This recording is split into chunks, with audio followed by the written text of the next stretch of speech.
Hello, friends. This is Sam Cheney reporting for Weaponized News. Today, April 13th, 2026. Thank you for joining us on this Monday edition of Weaponized News. Quite a bit to get to today. So we've won the Iran war many times, but Khomeini's still in charge of Iran, and now the Strait of Hormuz is blocked. So that's our winning. All these details to go over with you today as we're on Iran war, day number 45. And it's not looking too good. It's not looking too good. All of these details as talks failed over the weekend. They're in Islamabad.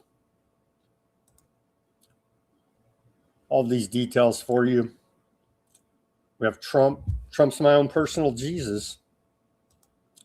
Trump is now going after the Pope and the Catholic Church, posting a meme of himself as Jesus that he tries to explain away, and all of his that's all the clowns that still support him explain it away. He's attacking all of his supporters. It's insanity. It's insanity. We have, what else do we got? We'll wrap up on NASA, Artemis 2 mission. We'll wrap that up as they landed, Friday? We got economic news, quite a bit of economic news. We have Eric Swallowswell, who was leading Democrat here in California. He's now been forced to drop out of the race. All of Congress should resign, honestly, at this point. They're a bunch of sex harassers. So we're going to keep covering that. We have more Epstein news, a bunch of geopolitical news as they're stacking bodies in Lebanon and in Gaza. The genocide is continuing there, sadly. All of that and much more on this Monday edition of Weaponized News. Thank you, everybody, for joining us.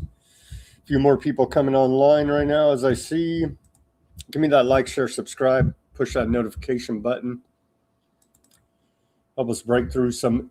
It's just, I don't know what they've done. Well, we do know what they've done, but it's ridiculous. The algorithms are on the internet now.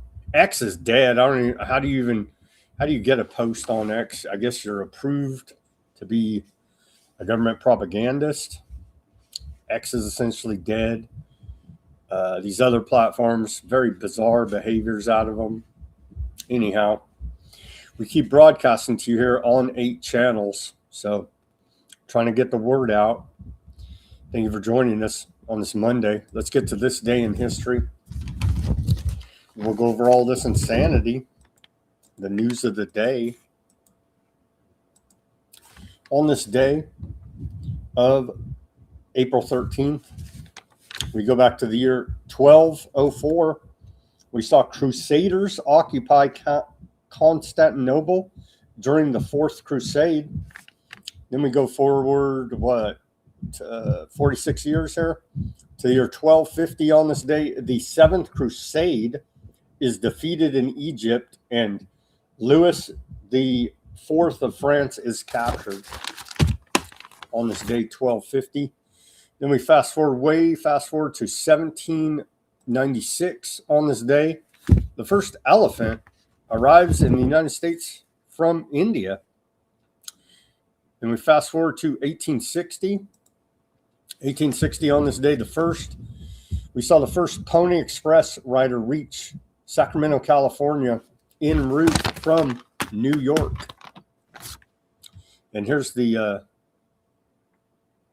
image of the first letter delivered by Pony Express.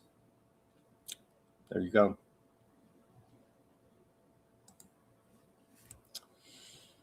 Continuing here.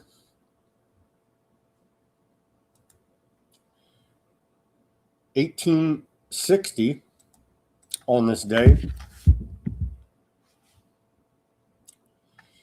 1861 on this day, we saw the Battle of Fort Sumter. After 34 hours of bombardment, Fort Sumter surrenders to Confederate forces, part of the U.S. Civil War on this day. In 1869 on this day, we saw the steam power brake patented by American engineer George Westinghouse, a major part of the Industrial Revolution.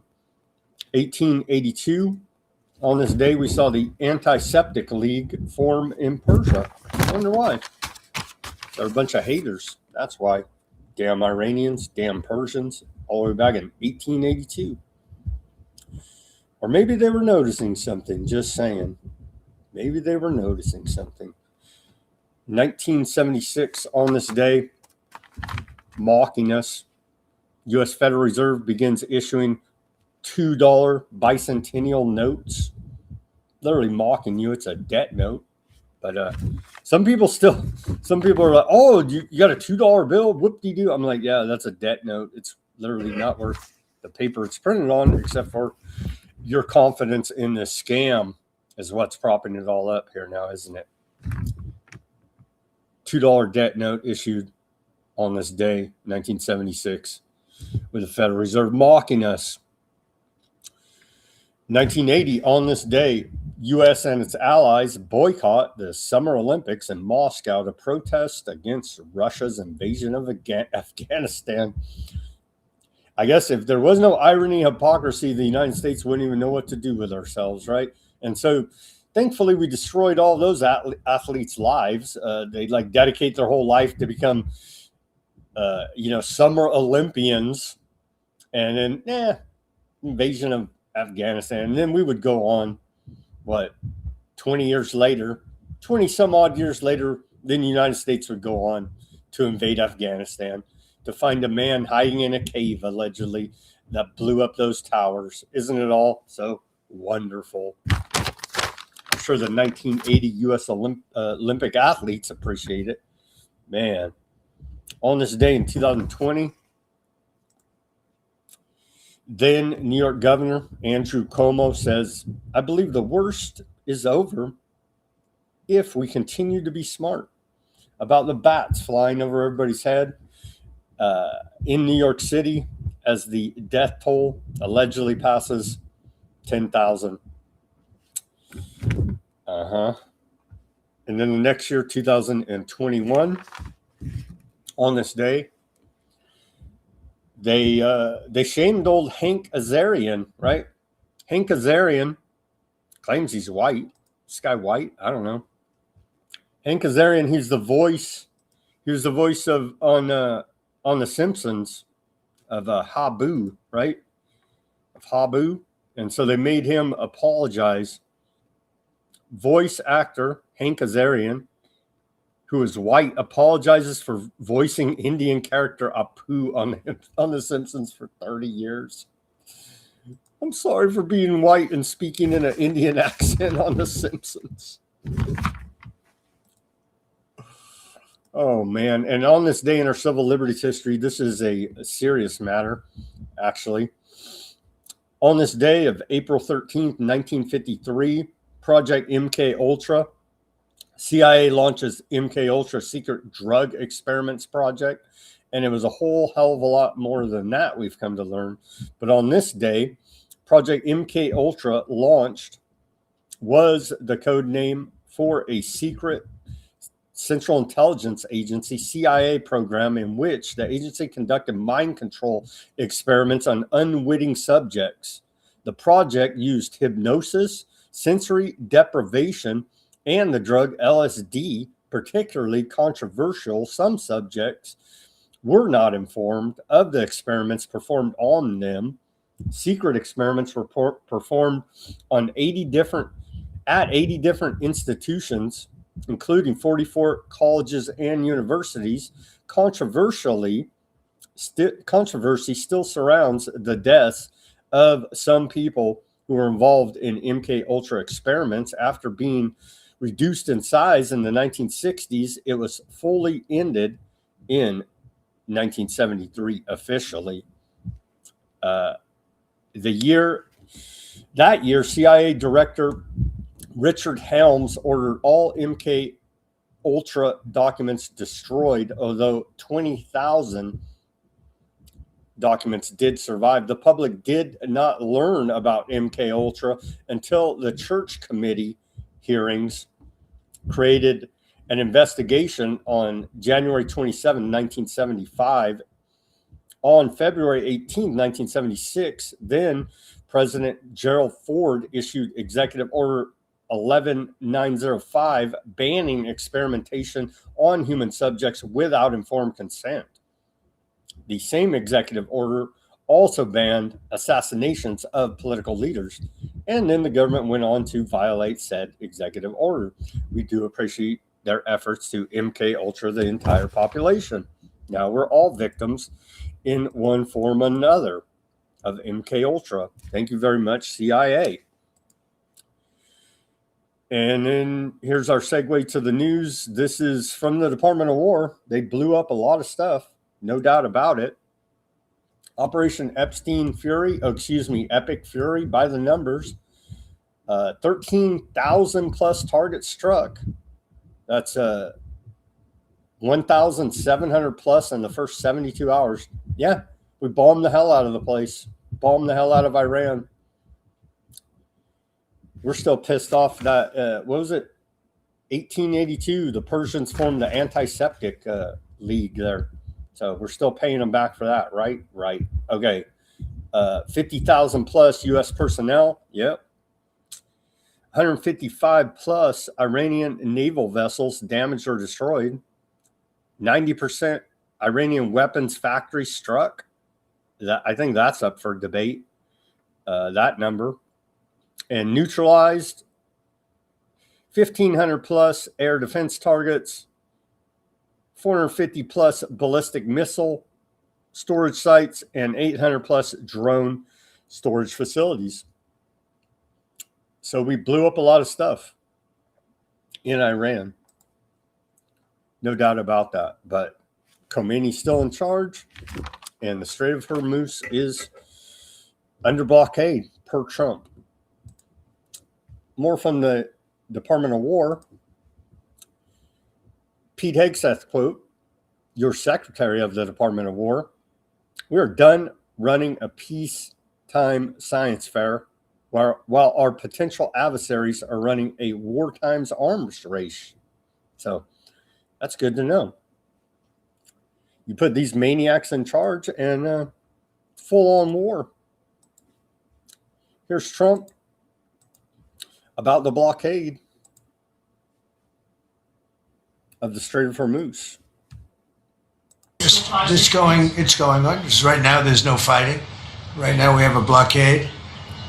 They're doing no business. I didn't like seeing boats come out if they were doing business with Iran, but if they weren't, no boats came out. So now Iran is doing absolutely no business, and we're going to keep it that way very easily. Don't forget, their Navy is gone. Really?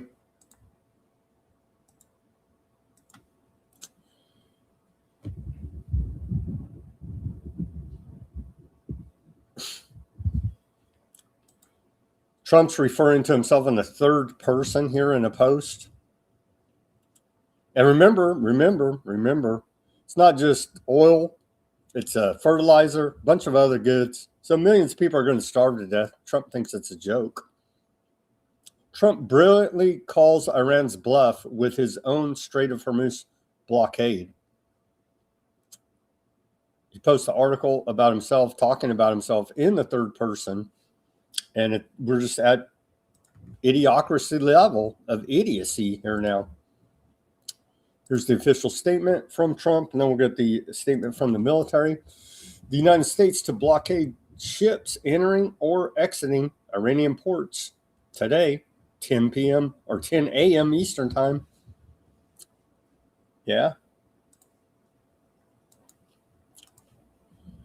Here's the U.S. Central Command post about it. U.S. to blockade ships entering or exiting Iranian ports. U.S. Central Command forces will begin implementing a blockade of all maritime traffic entering and exiting Iranian ports on April 13th at 10 a.m. Eastern Time in accordance with the president's proclamation. The blockade will be enforced impartially against vessels of all nations entering or departing Iranian ports and coastal areas, including all Iranian ports on the Arabian Gulf and Gulf of Oman.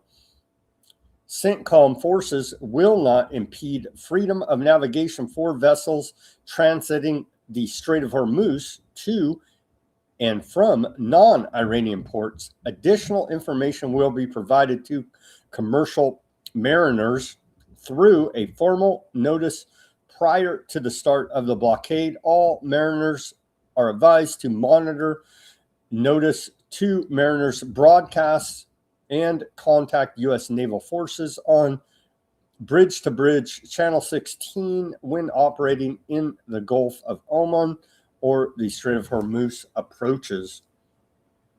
So isn't that nice? Isn't that nice? There's one line where Iran's standing with guns, and there's another line where America's standing with guns. So isn't that wonderful? Isn't that wonderful?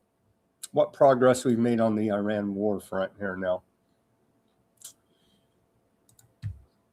And the hypocrisy and irony, this is what America's doing, though, isn't it? We can't be blackmailed, but isn't this what America's doing? We can't let a country blackmail or extort the world, because that's what they're doing. They're really blackmailing the world. We're not going to let that happen. And, you know, the amazing thing is we don't, can you believe this? We don't use this strait. We don't need this strait. We have our own oil and gas, much more than we need. We have more oil and gas than Saudi Arabia. Think of this. We produce more. Saudi Arabia, and add Russia to it. Substantially more. And by next year, we'll have double that amount. So we don't need it, but the world needs it. And many ships are heading to our country right now as we speak to load up with the best. Really, I guess you could. So Trump won't let Iran blackmail the world because America's going to blackmail the world, you see. Sounds fair, right? Iran's navy is laying at the bottom of the sea, completely obliterated. And we won the war 45 times already as well. Completely obliterated, 158 ships. What we have not hit are their small number of what they call fast attack ships, because we did not consider them much of a threat.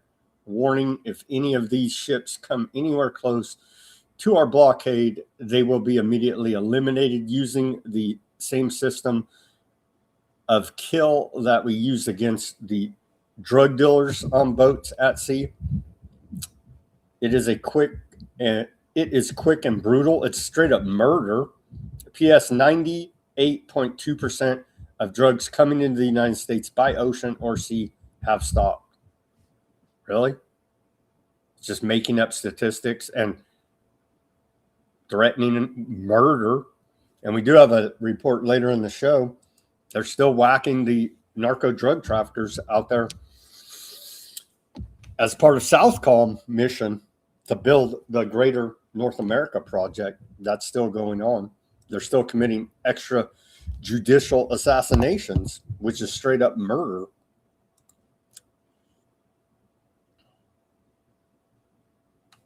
So he's threatening that same treatment. Tracking the ships earlier today, report out of, I guess we'll play this one. I'll just read it to you. Report out of Fox News, a ship tracking firm reports 121 empty oil tankers are making their way to the United States.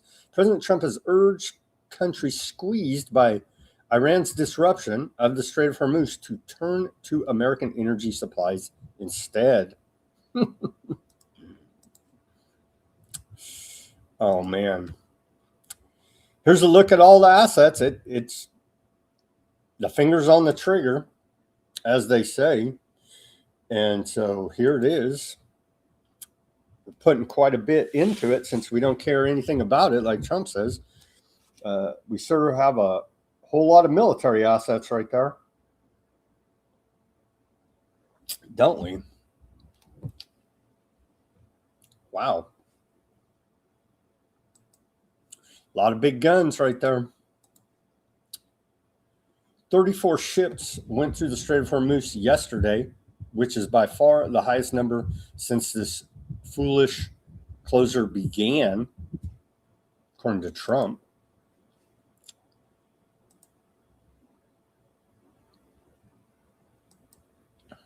That was yesterday.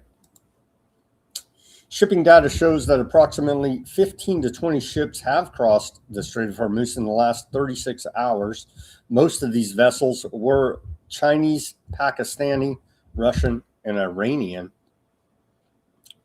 Well, aren't they all sanctioned by America anyway? We're not supposed to even be doing business with them.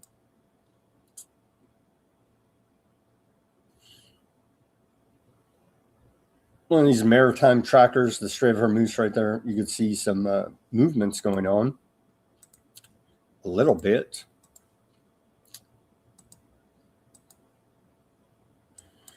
Here's old Tucker. Is it a real falling out? Is it a fake falling out? I don't know. Some people are saying it's all fake, all theater. Trump is. What's the chick? Riley Gaines, well, she was a transgender swimming chick, right? That she's a female, but then she was against the transgender dude. Beat her at swimming anyway. She's Fox News, all this, and she's a big Catholic, I guess.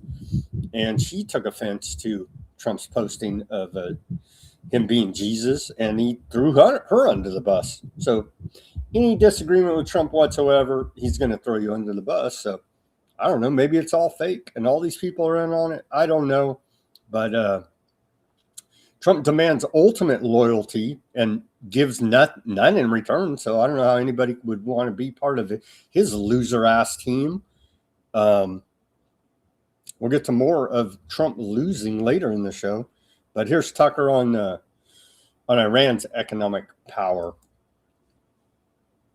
Iran is an economic power.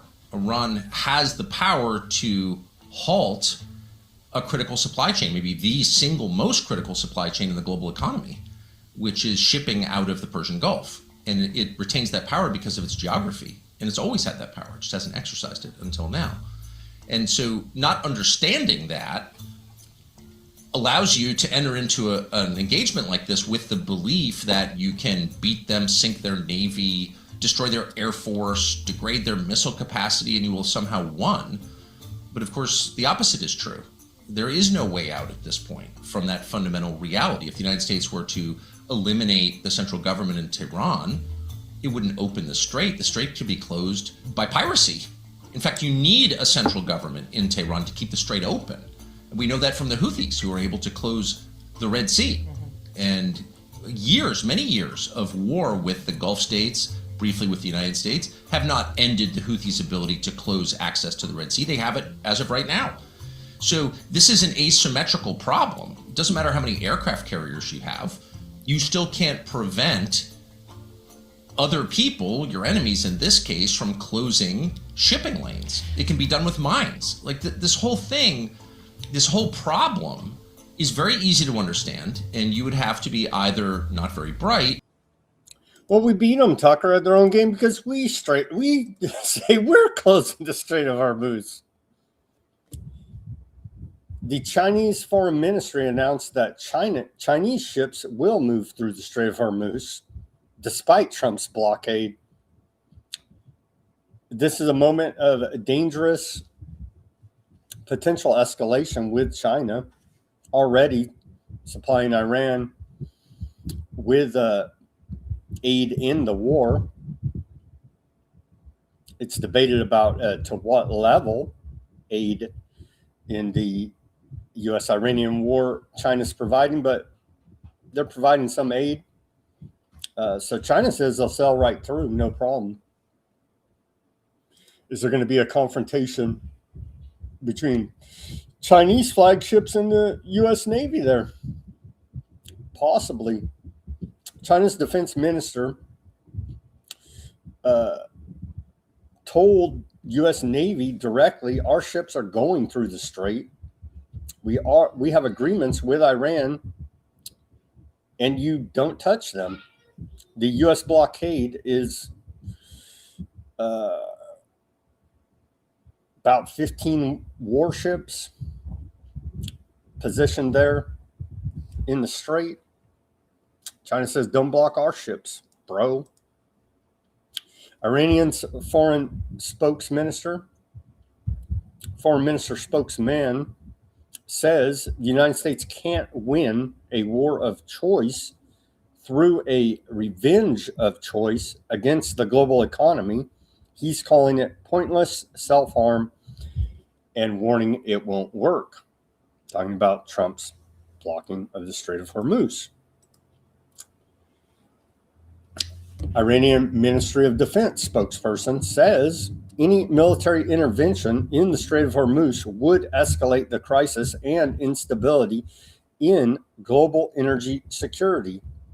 And that's exactly what Trump's doing. Here's who is this guy? Former Russian president Medvedev. He says, well, many countries want to de-block the Strait of Hormuz. The White House has decided to block it. Blocking equals de-blocking.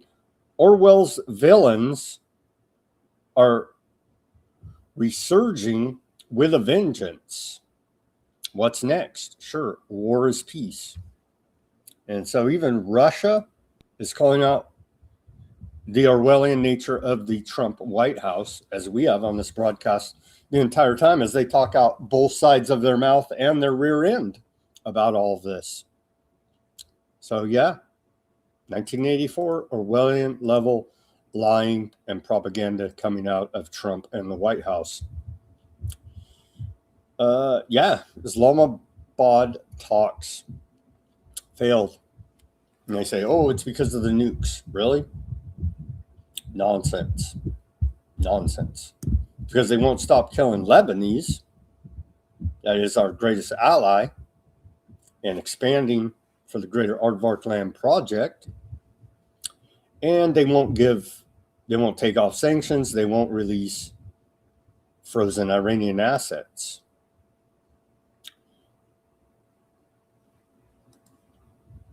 Iran has emerged from 5 weeks of punishing U.S. Aardvark Land bombings with most of the tools it needs to make a nuclear bomb intact, according to a report out of the Wall Street Journal.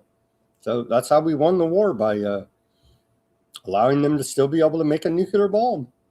It's wonderful. It's the golden age of idiocy, grift, fraud, and corruption, and ritualistic blood sacrifices. Thank you very much, Trump, and your best buddies over there, Aardvark Land. What does this guy have to say? Another Iranian. This guy, Make Hazaumi, says there is a way out of this despair, and it begins tomorrow in Washington. Lebanon's hope lies in ending the illusion that peace and progress are possible while weapons remain outside the state. The world must stand clearly with Lebanon to end external domination and ensure that arms are held only by the state. Wow. He's a big statist, right? He's talking about the Hezbollah group, right? Lebanon is not condemned to its fate. What we face is not destiny, but the result of years of coercion and intimidation. The era of fear is over. We will no longer accept the language of force or policies that weaken the state from within. This is a moment of courage and clear decisions, sovereignty, one law, and the right of every citizen to live in safety and dignity. There is another path, one of recovery, stability, and strong institutions. We will not yield to fear. Lebanon is strong. The choice is ours, and the time is now. This is a Lebanese dude. Of course, he's talking about this is. Can we get official? Well, wanted to tell you the official dude was, but doesn't want to show up because it's translated on his bio there. Anyhow, talking about disarming Hezbollah. Doesn't look like that's going to happen anytime soon here now. So United States is losing the propaganda war big time. We do have some more Lego videos. Here's a comedian Tim Dillon talking about losing the propaganda war. So we've lost. There's nowhere to go. It's checkmate. We can't do the things we think we can. We're tweeting, we're truth socialing, whatever.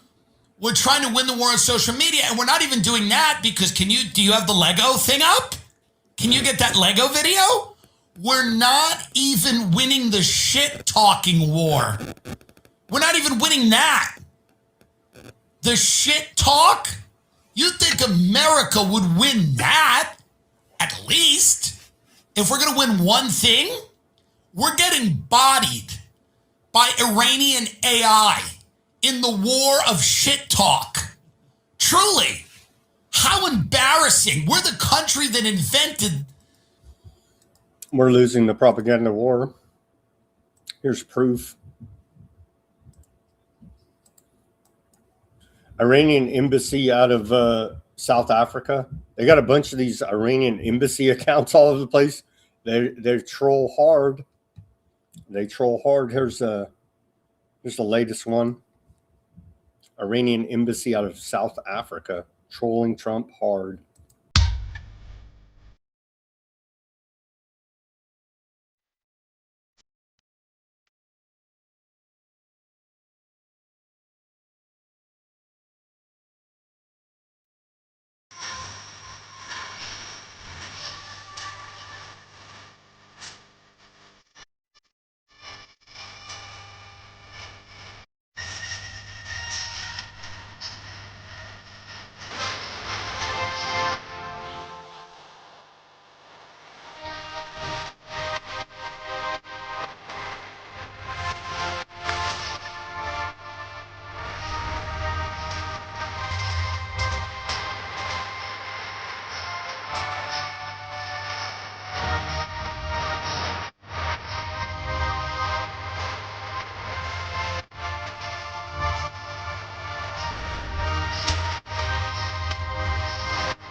Snickers for Alexander!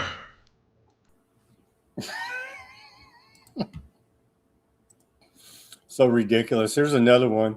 Allegedly, this guy says he put out some. He's Iranian American. We'll watch this, but now there's other accounts saying this guy's not part of it. So maybe he's putting out some. Here he is on RT. This guy says he's part of the Lego Brigade propaganda machine coming out for Iran. So events such as the terrorist attack by Trump's Epstein regime on the Menab Elementary School, the 17 U.S. bases destroyed by the Islamic Republic of Iran, the subsequent, the satellite blocking operations, so the public cannot see the full extent of the damage. People can now see the reality for themselves. They can do their own research. So I don't know. This guy says he did some of these Lego videos. Let's see. He says, I'm a proud Iranian American.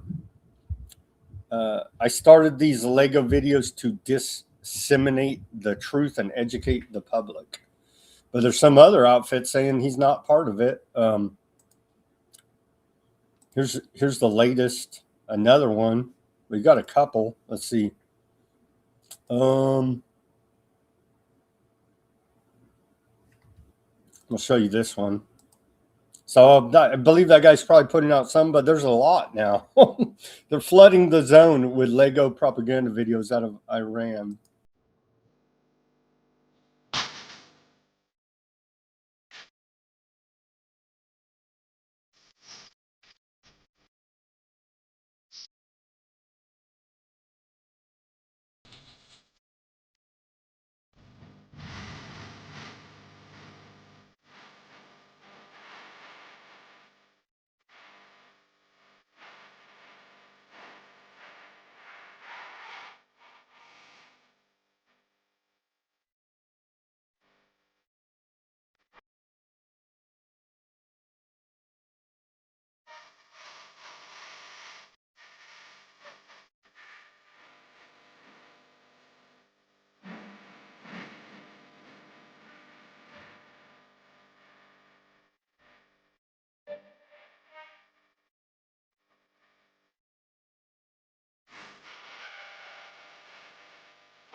So there's a bunch of these outfits now, apparently, putting out.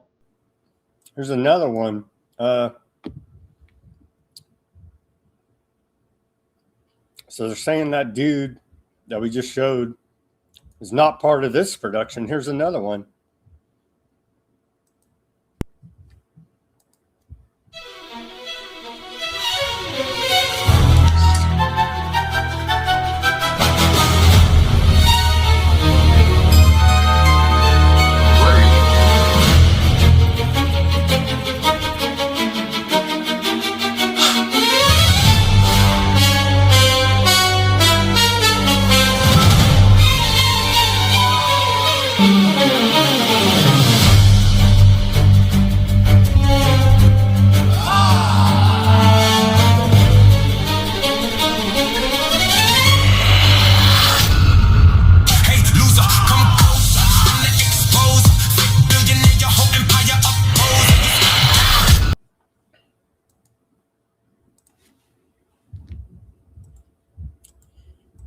Hashtag losing. We love losing now. Here's a report. Trump's my own personal Jesus. He tries to explain it away. This ridiculous post that he put out. Here it is. He deleted it. Trump has since deleted this post. But here is the post. And now he's attacking people for saying that, well, we'll play you. And look, these look like some demon creatures up here. Is that ball up there? Who people noticed up here? Who are these demons that, so obviously portraying himself as Jesus there, healing Epstein. People are saying, wait a minute, that looks like Epstein. Kind of, not really, but yeah. And so there he is with his, the demons he serves up there. And so this post by Trump on his Truth Social has been deleted. Here's him explaining it away earlier today. Mr. President, did you post that picture of yourself depicted as Jesus Christ? Well, it wasn't depicted. It was me. I did post it, and I thought it was me as a doctor, and had to do with Red Cross as a Red Cross worker there, which we support. and only the fake news could come up with that one. So I had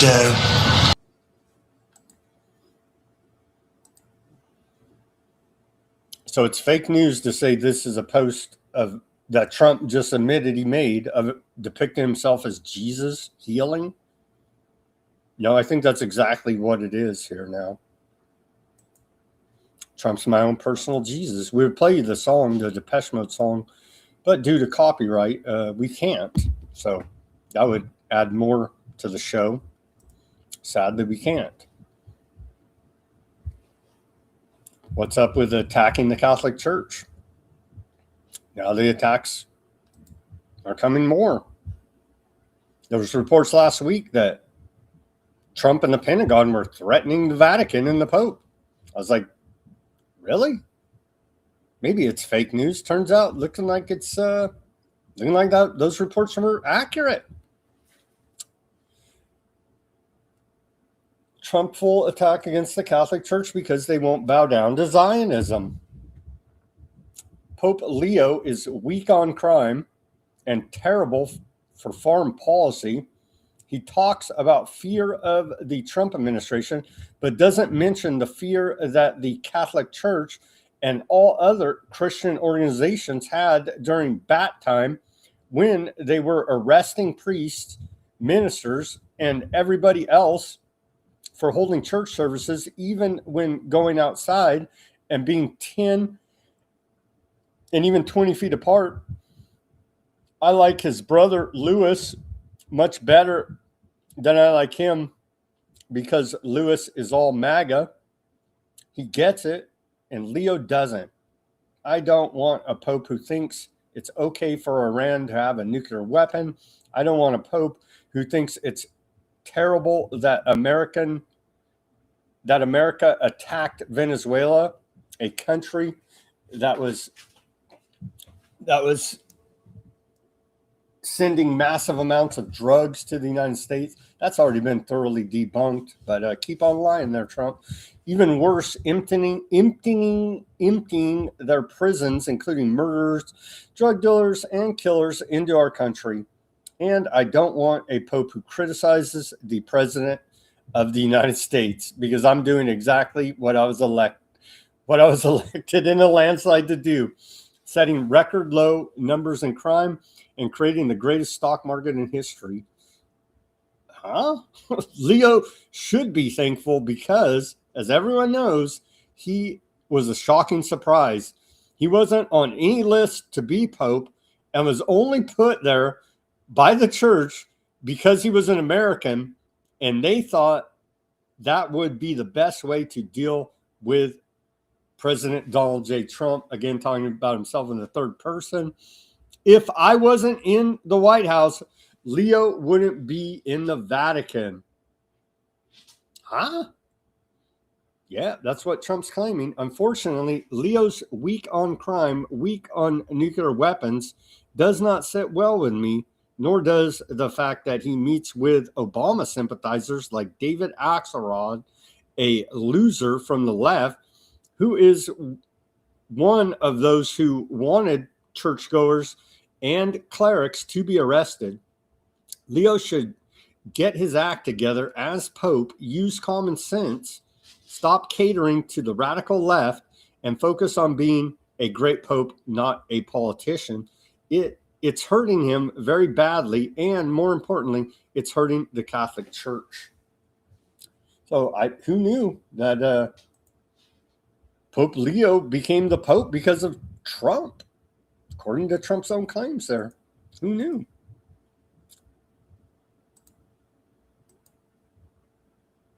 Here's more from Trump on the Pope, and he's attacking his supporters that are Catholic all over the place. The lowest murder rate. So we believe strongly in law and order, and he seemed to have a problem with that. So there's nothing to apologize for. He's wrong. And the other thing is he didn't like what we're doing with respect to Iran, but Iran is wants to be a nuclear nation. Yeah, we know they were going to nuke us in 2 weeks for the last 47 years. Here's J.D. Vance, Mr. Technocracy, Mr. Chameleon, Mr. Fraud, the czar of fraud, and failure at peace talks and failure at campaigning for Hungary's Viktor Orban. We have more of that reporting in the geopolitical section. Yes, if you remember from last week, J.D. Vance was over there campaigning heavy, MAGA, bringing about a loss. He's extremely disliked. And so this is the future of MAGA, is J.D. Vance, Mr. Technocracy. I think that's a totally reasonable thing. It isn't particularly newsworthy. Do you think that when the president says it's hurting him very badly, catering to the radical left, it's hurting the Catholic Church? Do you agree with the president there? Well, look, I think the president has the prerogative to set American foreign policy. He's got the prerogative to set American immigration policy. He has to look out for the interests of the United States of America. And that inevitably means that when the Vatican comments on issues of public policy, sometimes there's going to be agreement, of course, and sometimes there's going to be disagreement. I think that's a reasonable thing, Brett. Again, I don't think that it's particularly newsworthy, but I certainly think that in some cases it would be best for the Vatican to stick to matters of morality, to stick to matters of what's going on in the Catholic Church, and let the President of the United States stick to dictating American public policy. So isn't he backhandedly saying that U.S. foreign policy is immoral?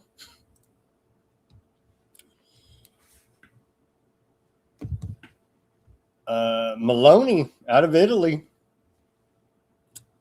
Prime Minister, said that Trump's words on the Pope are unacceptable. So we're going to have to sanction Meloni, the Pope, the Vatican for that matter, sanction and drone them for these transgressions against our personal Jesus, Donald J. Trump. So there you go. There you go. Trump's words on the Pope are unacceptable, she said. Well, maybe Vance can come campaign for her when she's up for re-election and cause her to lose as well.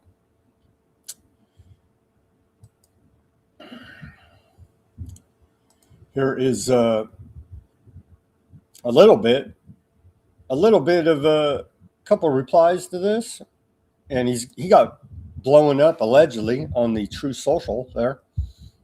You're mocking Jesus. I deeply regret voting for you. 25th Amendment. You're a sociopath. I voted for this. MAGA's dead.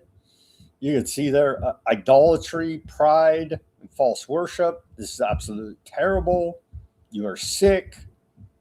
I've never regretted a vote more.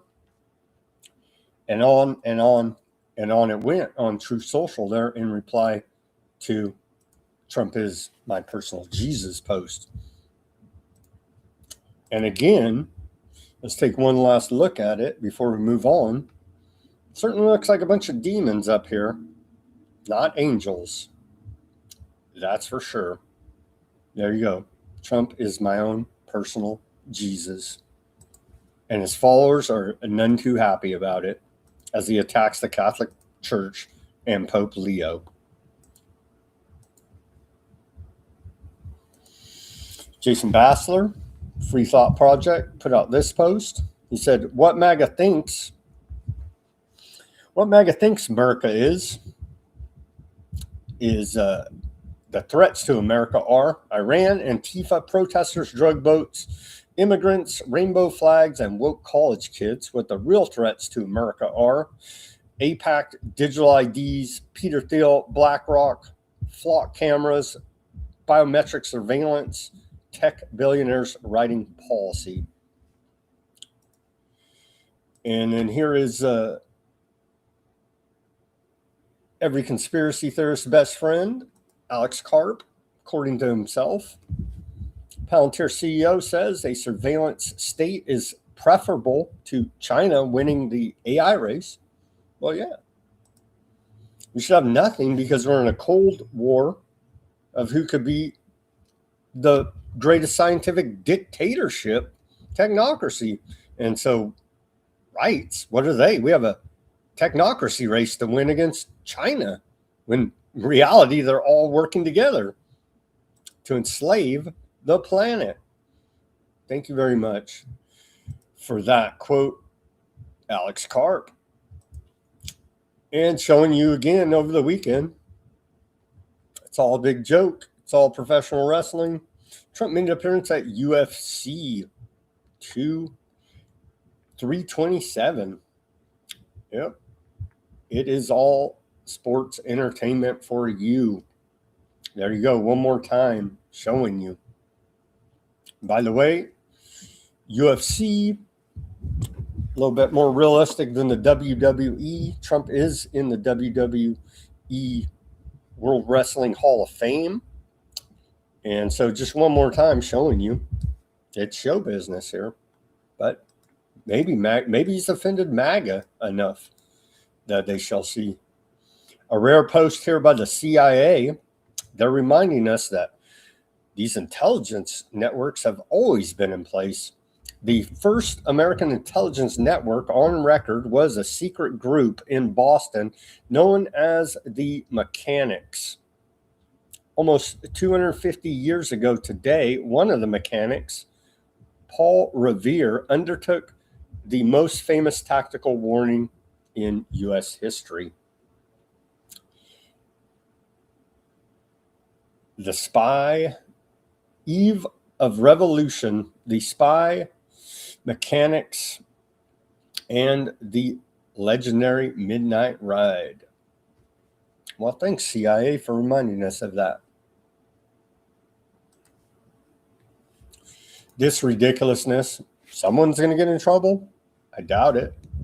Rogue from X-Men, Tulsi Gabbard, the head spy, allegedly, director of national intelligence, says newly declassified records expose how deep state actors within the intelligence community concocted a false narrative that Congress used to usurp the will of the American people and impeach duly elected President Donald Trump in 2019. Today, we reveal the truth. They made a nice little meme there, but again, no one gets in trouble. Now, do they? Weaponized whistleblower process, Russiagate author, false narrative to impeach. Seems like there's a lot of crimes going on there, but still, a strongly worded press release will do, right? And they put one out in July as well, claiming that then President Barack Hussein Obama committed treason. Still, nothing happens. Here's the press release from the director, the Office of the Director of National Intelligence today, Tulsi Gabbard. Tulsi Gabbard exposes conspiracy used by Congress to impeach President Trump. And still, no one gets in trouble. There you go.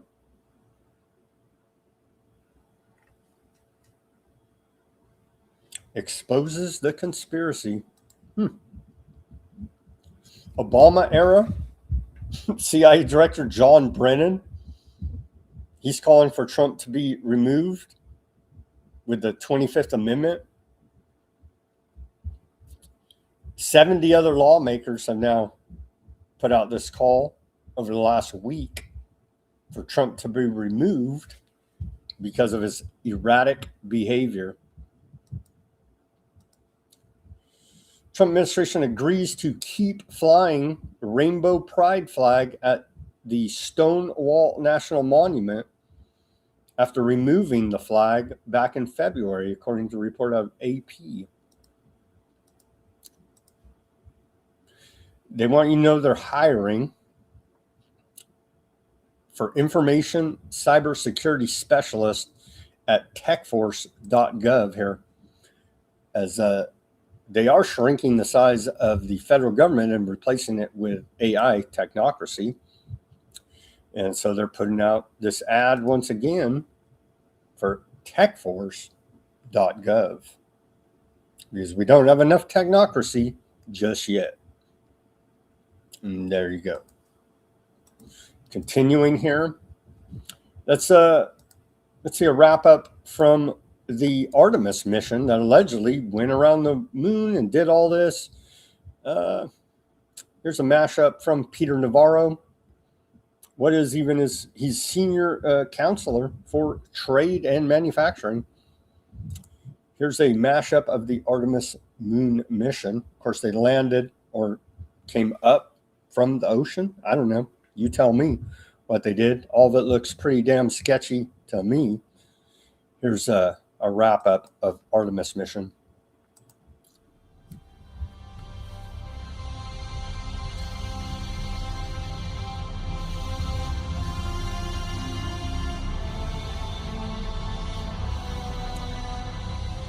Artemis 2 is back from the moon. And now we know something important. Artemis is no longer a promise. It is a working American deep space architecture. In a single mission, the Artemis crew executed manual piloting and proximity operations, while the Orion spacecraft operated at lunar distance and proved out the life support, propulsion power, thermal, navigation, and re-entry systems that will shape the missions that follow. But to understand why this matters, you have to remember how it started. Early in his first term, Donald Trump saw what Washington had forgotten. The moon is not a relic of the past. It is the strategic high ground of this century. With one directive, Trump pushed NASA away from two dead ends: the Obama asteroid detour and America's endless low-orbit holding pattern, and back towards deep space. In the Trump doctrine, the moon is not just a destination, it is the next great platform of national power, a logistics hub, a science outpost, a proving ground for deep space industry, and a potential source of water ice for drinking water, oxygen, and rocket fuel. And that is exactly why Communist China is moving so aggressively, targeting a crewed lunar landing by 2030 and a joint lunar space station with Russia by 2035. This is a contest for position, and the nation that gets there first will shape far more than headlines. It will shape the future balance of power. The genius of Artemis is that it is not just a government program. It is a public-private partnership powered by American innovation, private sector speed, and allied cooperation. And Artemis 2 is teaching us something essential about deep space exploration. Human beings still matter. These astronauts were not just passengers. They were trained observers, the eyes of lunar scientists on Earth. And the mission taught a harder lesson too. Great powers do not stay on the moon by getting the photo. They stay there by making the plumbing, the procedures, and the ride home work. So what comes next? Bank the data. Learn the lessons. Move fast. Artemis 3 in 2027. Artemis 4 landing 2 astronauts on the moon in 2028. Then a real cadence of lunar missions after that. What Washington must now supply is speed, money, and resolve. Because if America treats Artemis like just another program to be managed, we may yet live to see a red moon rising.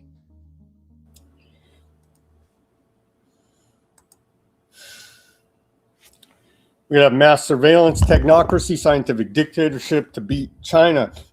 We got to throw $1 gazillion in a black hole to beat China to the moon, because we have to weaponize and militarize the moon before China does. All giant money laundering schemes, scams, and frauds. Last on NASA, then we'll move on. This is from NASA. That was from Peter Navarro. This video is 3 minutes and 33 seconds, conveniently enough. Artemis 2 moon mission complete. Here you go.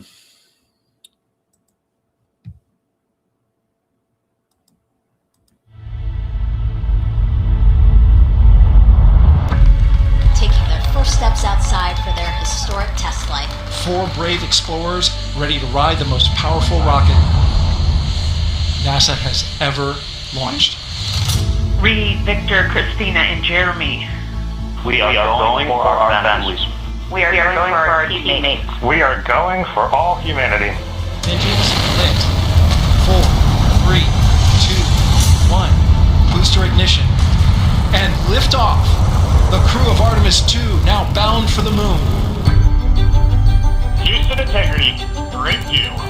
This is a test flight, and so every single system aboard Orion is getting tested by humans for the first time. That is Earth in the center of your screen from the Orion spacecraft, looking back at all of us.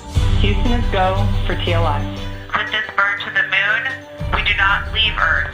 We choose it.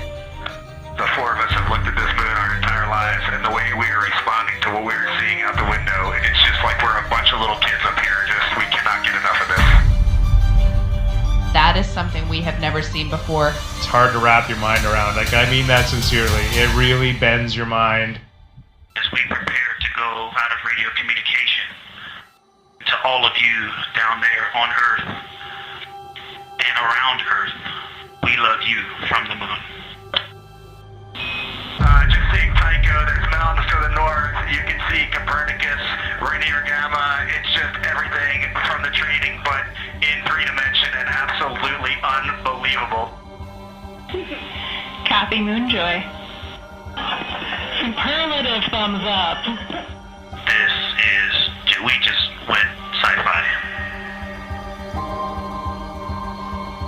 I think there is enough for all. The purpose of humanity is joy and lifting one another up, creating together. This is a whole bunch of nothing, this thing we call the universe. You have this oasis, this beautiful place that we get to exist together. Well, I'll tell you, I mean, after ignition, to me, the moment that I'm going to be most excited for is splashdown. There's no question about that. Good shoots coming down off the West Coast.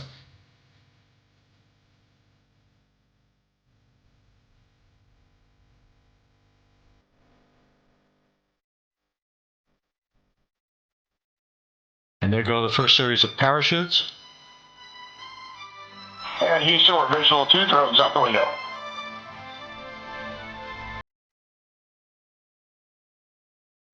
Main chute deployed. We most importantly choose this moment to challenge this generation and the next to make sure this record is not long-lived. This is a relay race. It takes an army to pull a mission together like this, right? Across all 10 of our centers, all of our commercial partners, the international partners that come together to make this possible.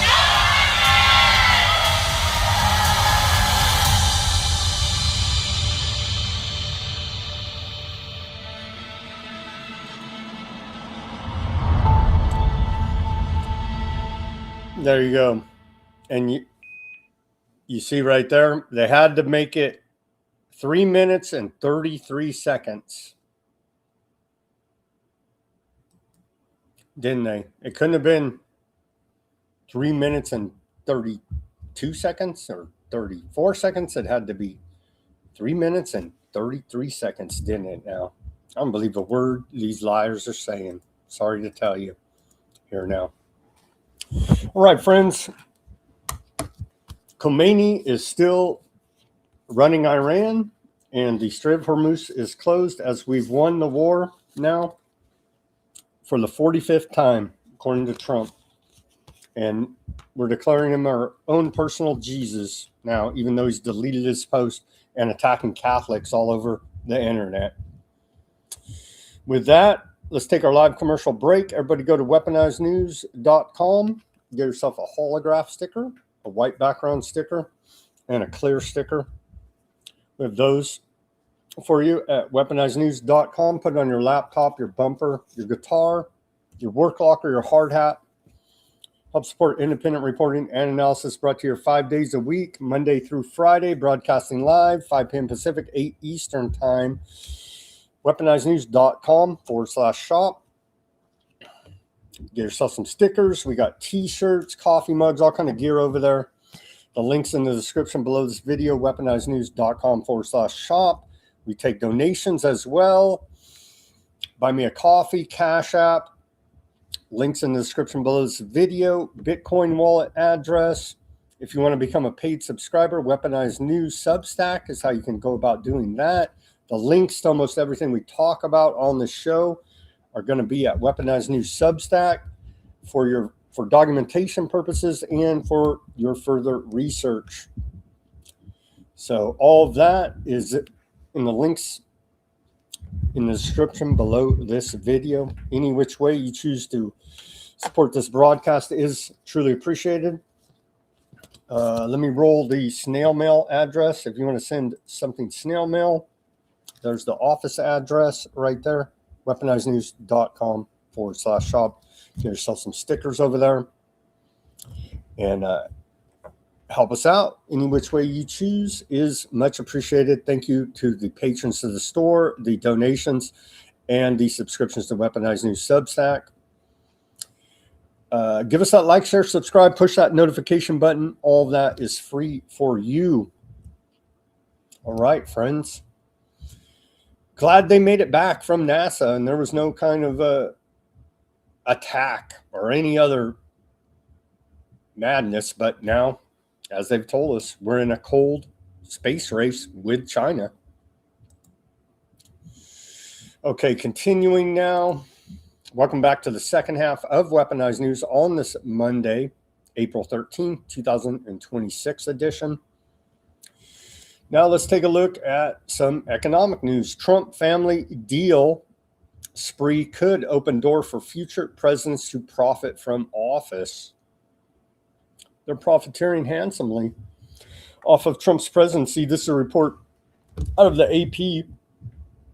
They say for decades, presidents avoided even the public appearance of profiting from their office. Well, they made up that lie. Well, Trump's a humanitarian philanthropist. He's donating his entire salary to charity as president. Well, it turns out he figured out you put on that front and you make a whole bunch of money, pay for play, leveraging your position as chief executive of the crime syndicate known as the federal government. You can make a whole lot more money while being a philanthropist on the side and doing your civic duty.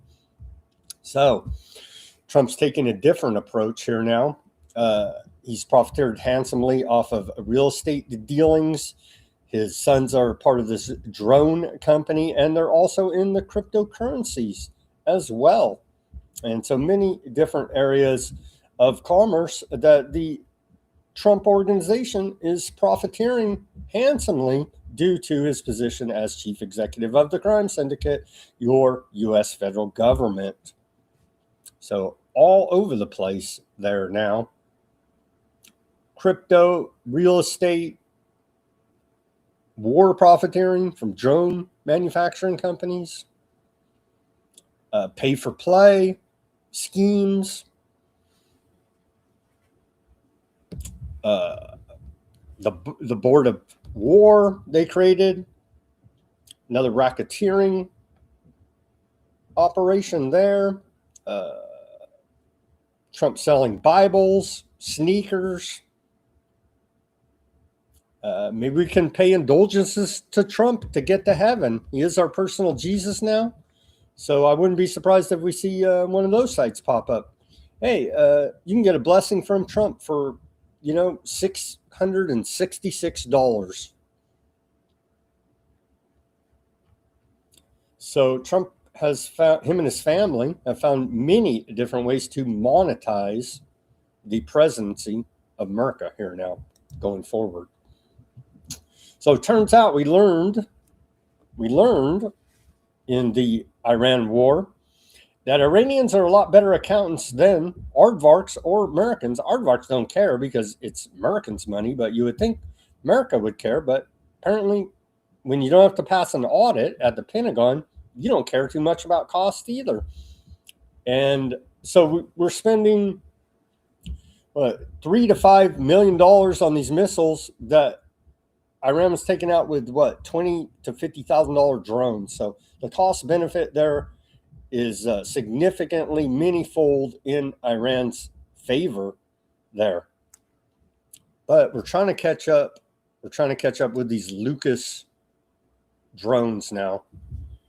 Here's the Department of War meme of the day. Lucas, low-cost unmanned combat attack system. I'm talking about something for $35,000 to $40,000, where you send thousands of them up. That's a great way, and they're very good too, and fast and deadly.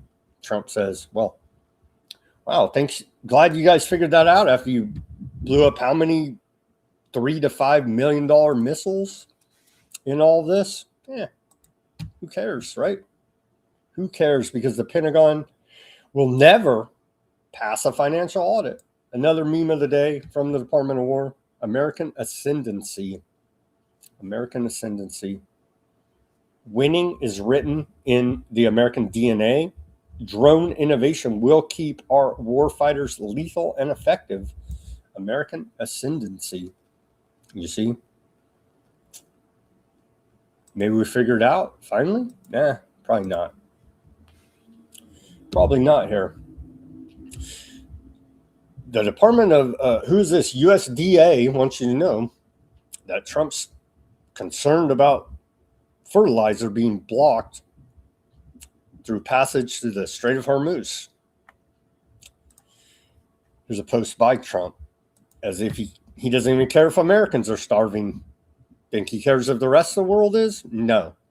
I'm watching fertilizer prices closely during our fight for freedom in Iran. Again, Iranians love being bombed, according to Trump. The United States will not accept price gouging from the fertilizer monopoly. American farmers, we have your back. Really? Again, UN estimates say millions of people will starve to death due to fertilizer supply chain being blocked alone there through the Strait of Hormuz. All of those deaths are at Trump's feet. You see? Here is, they put out a big report. We don't have much time to go into detail today because we have a lot of news to cover, but I'll try to get back to it tomorrow. The 2026 economic report of the president, the White House put this out today, 450 pages. Maybe we'll just go through the table of contents here. Economic report of the president, the annual report of the Council of Economic Advisors. And they go through all this. We don't have time today, but I'll out Raggedy Ann. I'll circle back, time permitting, on that report tomorrow. According to the AP, the U.S. is short 10 million houses. A White House report lays out blueprint to fix that. So every time the government gets involved, they make the problem worse. So you could expect not to get the 10 million homes that were short in America. And the White House says they're going to cut red tape to allow more building. I'll believe it when I see it. They ran this op today out of the White House. President Trump greets a delivery driver to promote the no tax on tips.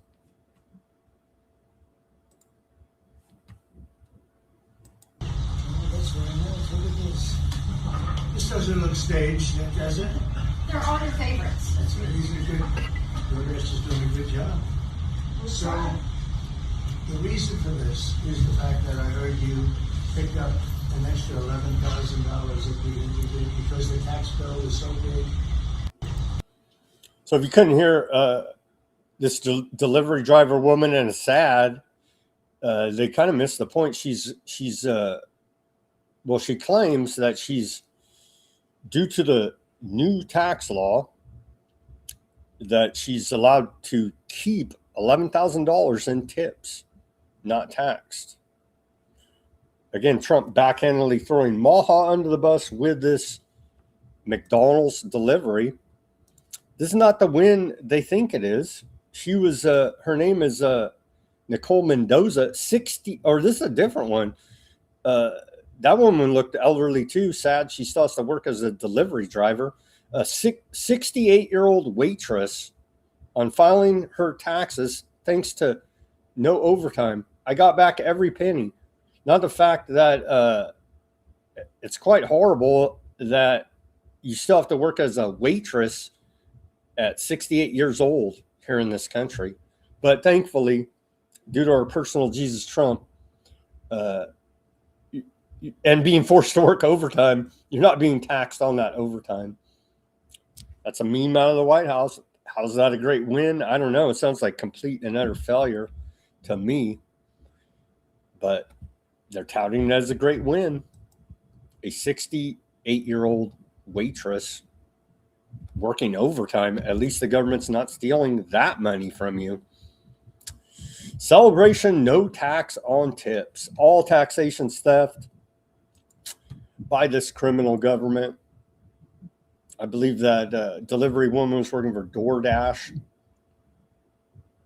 Dasher completes first ever White House delivery to mark impact of no tax on tips. Again, she allegedly got to keep $11,000 in tips this last year because the government didn't steal it from her.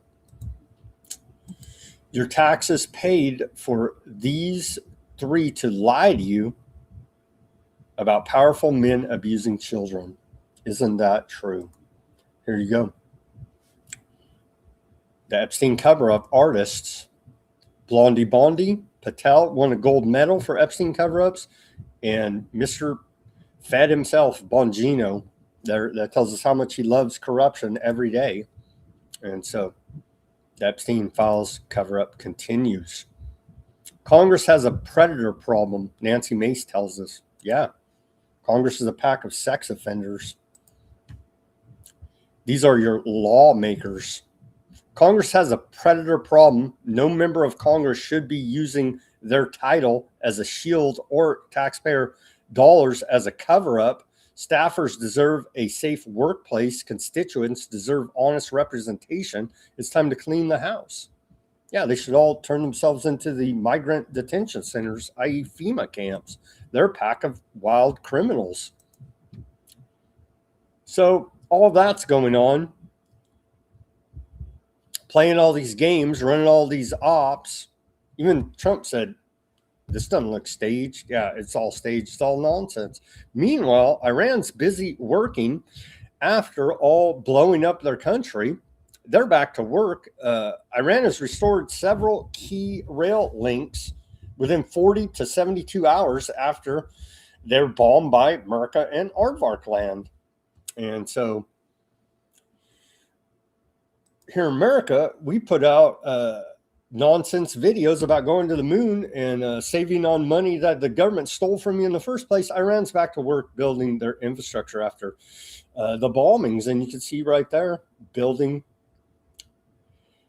right back to work building to be bombed again, most likely in the near future.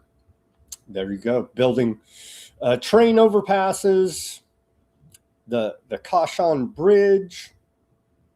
Are already back to work there as we pay for government cover-ups of child abuse here in America with our tax money. Much appreciated. Crooks there in the government. So where are we at with oil prices? Again, they're also doing, we didn't even mention that, Trump's also utilizing insider trading.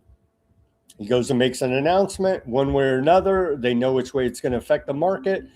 And those with the insider information on said announcement front run it, bet for or against whichever way they know his announcement's going to make the market go in whatever commodity or stock price that the announcement's going to directly affect. So take your pick. Another one of Trump's schemes to monetize the presidency of America. Let's see what else more about it. Yeah, we're going to get to net zero one way or another. One way or another here now. The Iran war has done something no climate summit ever could. It's convinced governments worldwide that relying on oil from the Middle East is a vulnerability that they can no longer afford. Problem is, every alternative leads straight to China. Chinese companies dominate solar power, solar panels, high voltage cables, transformers, grid batteries, the software that manages energy flows. Somebody get Palantir on the phone there. Not to mention nearly every raw earth metal needed to build any of it. A researcher at Trivium China put it simply, you're not going to compete with China at this point. Washington started a war to weaken Iran and reinsert dominance over the world's most important energy corridor. But the immediate winner appears to be the country that spent the last 2 decades building every alternative to it, China.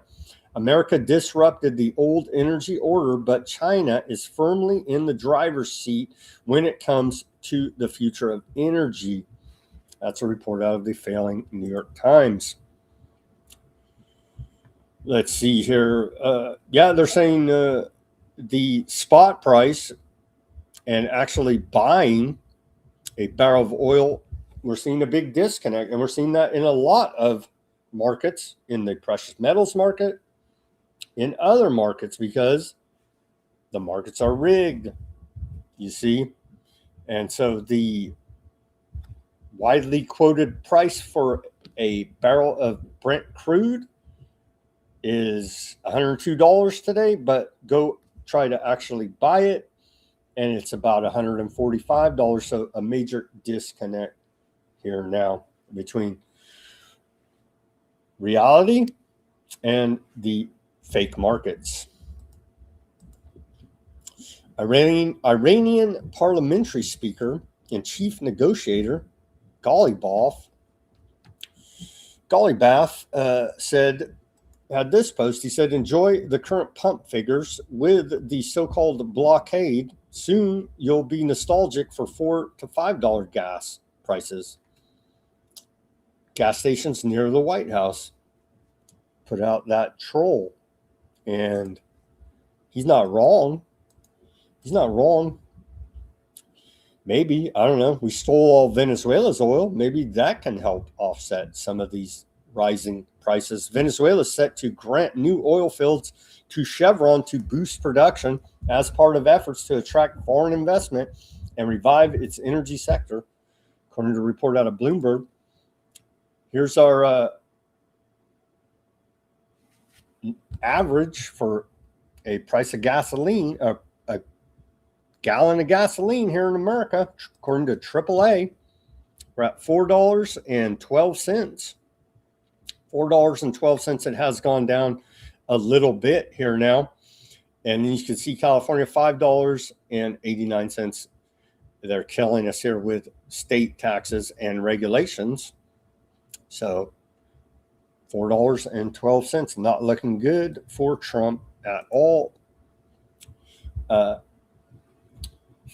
Fatal Burrell, executive director of the International Energy Agency, the IEA, said at an Atlantic Council meeting that more than 80 oil and gas facilities across West Asia have been damaged through the Iran war, describing it as the worst global energy disruption ever.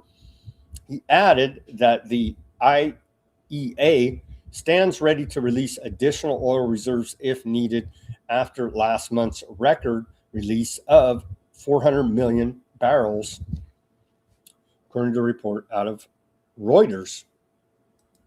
And again, it takes a minute for this stuff to unwind, but down the line of the supply chain, we are going to start seeing the effects here now, even more than we are now with the increasing price of a gallon of gasoline. On to MK Ultra. Poor old Britney Spears. Reprogramming incoming, Project Cheney said. And so Britney Spears is in rehab for substance abuse again. It seems that her MK Ultra mind control programming was breaking down, as we see with many of these celebrities having episodes. Congress has a predator problem. Indeed, Nancy Mace. There you go. Predator problem. Your U.S. lawmakers. Oh, they came back from vacation. You don't hate the government enough. We're in the middle of a major war, and they took a 2-week vacation. Norway charged a former prime minister. The UK arrested a former royal and a former ambassador. France saw a former cultural minister resign. Slovakia's national security advisor was forced out. And here in America, zero fallout and accountability for Epstein-related personnel here in America. So the rest of the world feels a little shame publicly. At least they act like they have to do something here in America. It's a big Democrat cover-up, not according to President Trump's wife, Melania, as per her press conference last week. Ghislaine Maxwell is the only Epstein associate serving prison time here in America. Where are all of the indictments of Epstein co-conspirators? Oh, it's being covered up by Trump's Department of Justice.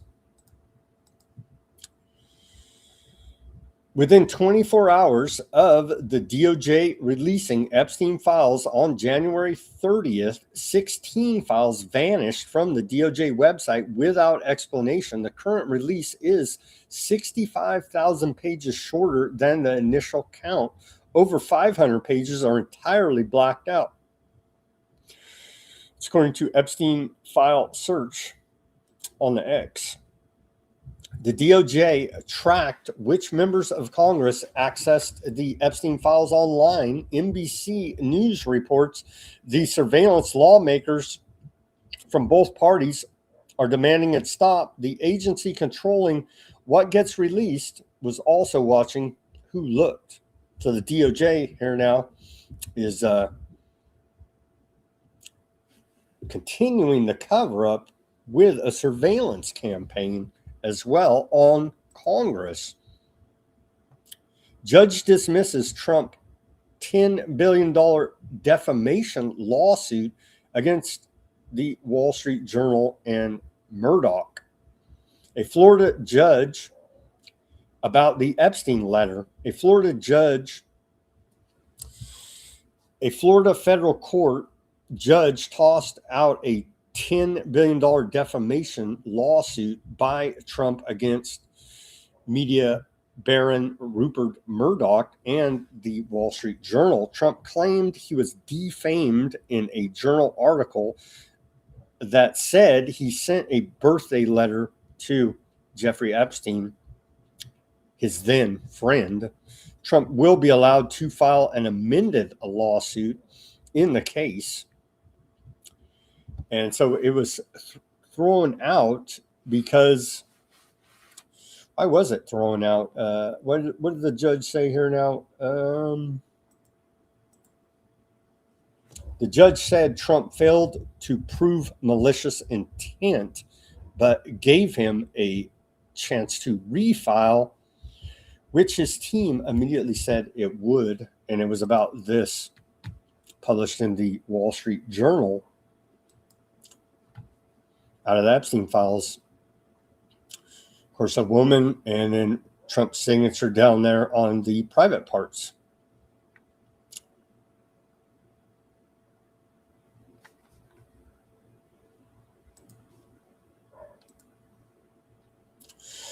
Congress has such a low bar. The least we could say is rapists and sexual predators shouldn't serve expel every single one, Nancy Mace says. Here now. And the censorship, you can't even spell out the words on this clown app called X now. Thanks a lot, Musk. And so due to censorship, a sitting congresswoman calling out sexual abuse in Congress has to censor what she's saying here now.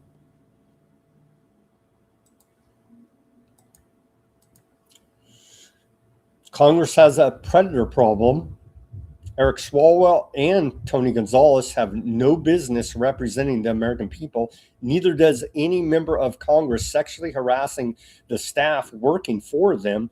They are betraying every constituent who sent them to Washington and every staffer who deserves a safe workplace. Power is not a shield. A title is not protection, and taxpayer dollars should never be used to cover up misconduct by the very people entrusted to serve the public. Clean house, expel them, hold every last one of them accountable. The American people are watching. Time to clean the house. Eric Swalwell, the first one. Yeah. Quite horrific. So sadly, Eric Swalwell, here's his message. I'm suspending my campaign for governor. To my family, staff, friends, and supporters, I'm deeply sorry for mistakes and judgment I've made in my past. I will fight the serious false allegations that have been made, but that's my fight, not my campaign's. And so, of course, there were false allegations, just like Epstein files are a Democrat hoax. And so that's why he resigned over a false allegation. And here's his resignation from Congress now, all over false allegations. Swalwell statement on congressional resignation. I am deeply sorry to my friends, staff, and constituents. That's a copy and paste from dropping out of the governor's race. But okay, continue here. And constituents for mistakes in judgment I've made in my past. I will fight the serious false allegations made against me. However, I must take responsibility and ownership for the mistake I did make. I am aware of efforts to bring an immediate expulsion vote against me and other members. Expelling anyone in Congress without due process within days of an allegation being made is wrong, but it's also wrong for my constituents to have me distracted from my duties. Therefore, I plan to resign my seat in Congress. All over a hoax, right? All over false allegations. I will work with my staff in the coming days to ensure they are able, in my absence, to serve the needs of the good people of the 14th Congressional District. So no more Swalwell, but he will receive full congressional benefits for his time there exploiting the American people, and we do appreciate that. Time to clean house. The allegations against Eric Swalwell are yet another example of why I introduced a resolution to expose the sexual harassment records of members of Congress. 357 members of Congress voted against it. Your tax dollars should not be used to cover up sexual predators or corruption. That's Nancy Mace saying that. Well, turns out that's exactly what our tax money's being used for, is to cover up the Epstein files. The Department of Justice is breaking the law again today by not releasing the full Epstein files and not complying with the Epstein Files Transparency Act. That's exactly what our tax money is being used for there, Nancy Mace, is to cover up abuse by people in high positions of authority, alleged authority. House Ethics Committee reopens investigation into Eric Swalwell. That's who these people are. Why the hell? Here's a whistleblower on CNN talking about Eric Swallows. Well, I decided to ask him to meet me for a drink. And I did this because I was so far removed from what had happened in 2019. I felt safe because I was established. I had a partner. I felt more secure that I could have a strictly professional relationship with this person. After that bar closed, we went to another. I went to the bathroom and I don't remember anything after that. You don't remember anything? I remember the next day, I can see flashes of that evening of him on top of me pushing him off, him grabbing me. It was a lot more aggressive. It was aggressive. Did you say no? Yes, I said no. In my flash that I can recall, I was pushing him off of me saying no. And what did he do? He didn't stop. He didn't stop. Well, there you go. Congress roofing women at the bar or whatever they're dosing, whatever he was dosing this alleged victim with. And hey, it's all made up, fake hoax, lies. That's what caused him to suspend his California gubernatorial run and resign from Congress. It's interestingly enough here now. Nick Bryant, who originally published the Epstein Black Book, he said he put this post out. It turns out Melania was in Epstein's Black Book. He said, I agree with Melania's talk in the White House foyer regarding Epstein survivors testifying before Congress, but Epstein's Black Book suggests that Epstein and Melania may have been more than casual acquaintances. He had 3 phone numbers and an email address for her. Paulo Zampoli introduced Donald Trump to Melania in 1998. He now serves as Trump's special envoy for global partnerships. His name appears multiple times in the Epstein file released by the DOJ, including discussions about jointly purchasing a modeling agency with Epstein.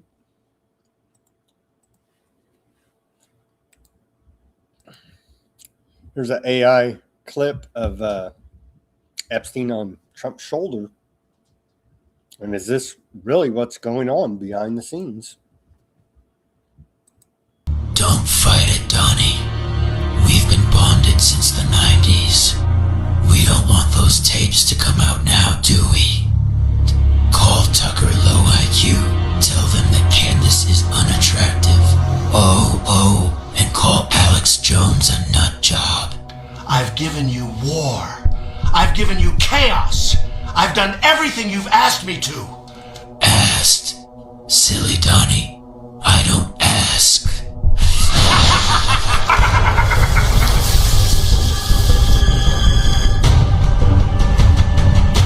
Maybe it's me. He's gone. I'm in charge now. You'll get everything. The wars, the money, all of it. Now about these tapes. I got that.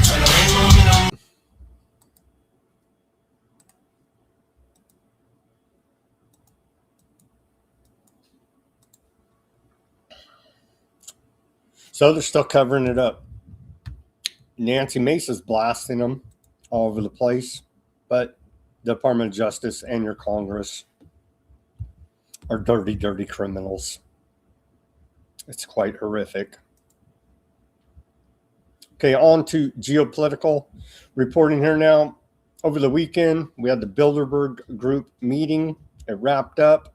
Here's a report from Dan Dix on the Bilderberg Group meeting. Let me see. It was like him and 3 other guys, like not much reporting media on it, as we would expect. Let's see here. Josh Friedman. He spied that chief of MI6 there, allegedly. So good to know Big Brother is there. Here she is.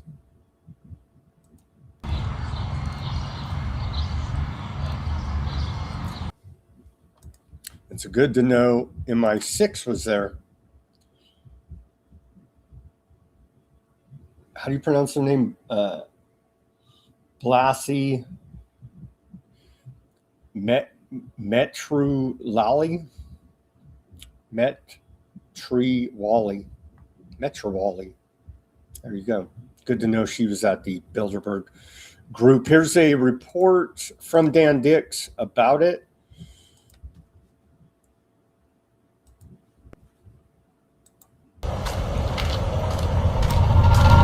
This is Dan Dix here reporting for Press for Truth. It is the final day here at the Bilderberg Conference in Washington, D.C. This thing is ending just as quick as it began, where this confab of some of the world's most powerful and influential people is coming to an end. We're talking about heads of media, heads of finance, military men, AI tech overlords, politicians, and royalty have been meeting here behind these closed doors. And interestingly, they've recently put up a big black curtain on the other side of these doors. So we can't see who's coming or going, because I managed to find this spot early on here where I can be perched up and get a view over the fence here and to see who's coming and going. But they want that blacked out now, and that speaks a lot. You know, it speaks volumes as to how much they don't want to be seen. Of course, this meeting now, they publish the official participants list and they publish the official agenda. But that's only because we forced their hand at that. They've essentially had to switch tactics to operating just through secrecy in plain sight now. And, 20 years ago when I started covering this, I would be laughed at and called a conspiracy theorist for even suggesting that these types of meetings were taking place. And now it's just openly discussed and common knowledge that, oh yeah, this is what some of the world's most powerful and influential people do. They meet in secret behind these locked doors and they discuss the direction that they want to take the world. So again, this is the final day. They're all going to be heading out here soon. I'm going to be sticking around here for the duration of the entire day, and we'll see what we can get. Wish me luck. Miss Applebaum and Sikorsky, you guys seem to like to take this route often. How was the meeting this year, sir? Have a nice day. No comment on the agenda? Jesus is watching you.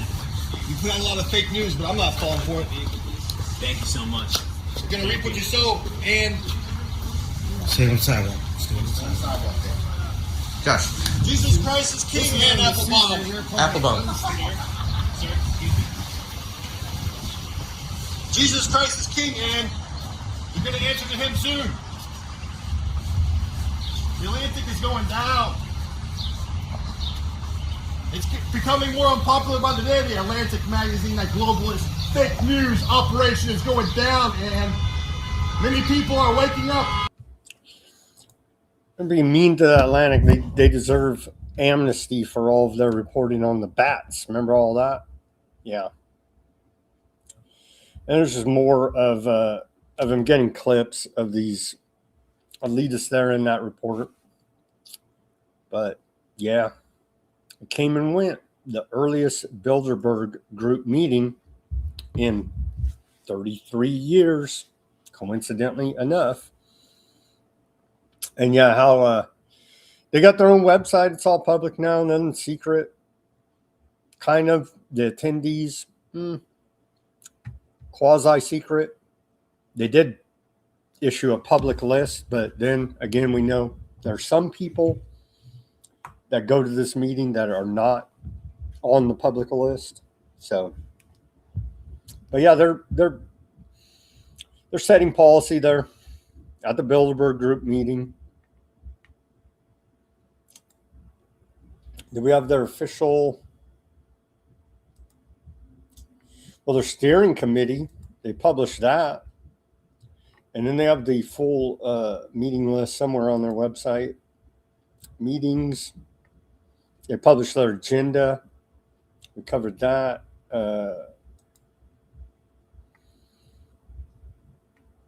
Yeah, it's all there at bilderbergmeetings.org. I'll publish the link on, or you can go to it yourself and check it out. What they're putting out publicly on their website. And as Dan Dick said, for many years, they act like it was not a thing. You're crazy if you even suggested such a thing exists. Now they have a public website. But they're still setting policy behind closed doors there to benefit them. The extrajudicial killings are continuing here now by U.S. Southern Command. They whacked another one. April 11th, they tell us. On April 11th, at the direction of Southcom, Commander General Francis L. Donovan, Joint Task Force Southern Sphere, conducted 2 lethal kinetic strikes on 2 vessels operated by designated terrorist organizations. Intelligence confirmed the vessels were transiting along known narco-trafficking routes in the Eastern Pacific and were engaged in narco-trafficking operations. 2 male narco-terrorists were killed and 1 narco-terrorist survived the first strike. 3 male narco-terrorists were killed during the second strike. And so here you go. Here's the video of them committing murder, actually, is what this amounts to. Extrajudicial assassinations. Keeping us safe. Keeping us safe for the CIA to traffic the drugs. Apparently. There you go. Whacked them, they say. Yeah, it'd be nice if there was some evidence. Oh, but intelligence told us. But you don't listen to intelligence. Oh, only when it suits your needs. Okay. What even is that, right? But allegedly, they're keeping us safe from the drugs, so we can only do what? So we could only do buy our drugs from TrumpRx.gov. So thank you very much for that. Nobody seems to notice. Nobody seems to care. But we're bombing the hell out of Somalia as well. Report of antiwar.com. The United States launches its 53rd 53rd airstrike in Somalia this year.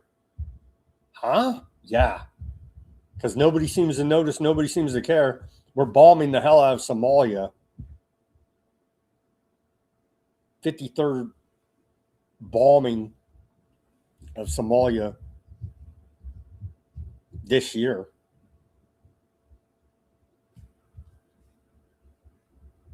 So we're bombing it. We want to make them the 5th world? I mean, but there's those damn Al-Qaeda, ISIS in Somalia. We got to bomb.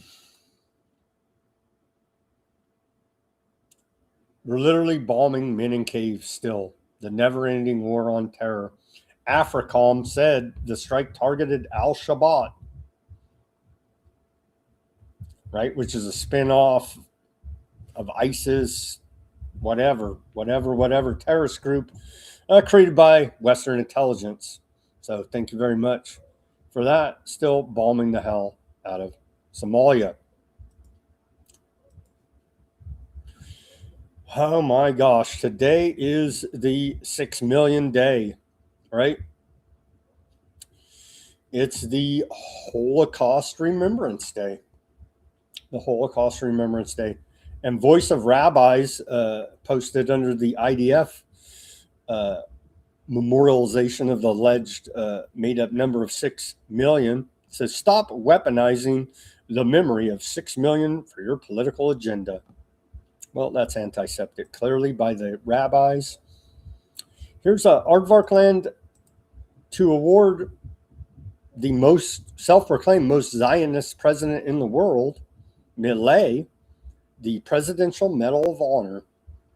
And so this is very touching for the heart of all Argentinians, I'm sure.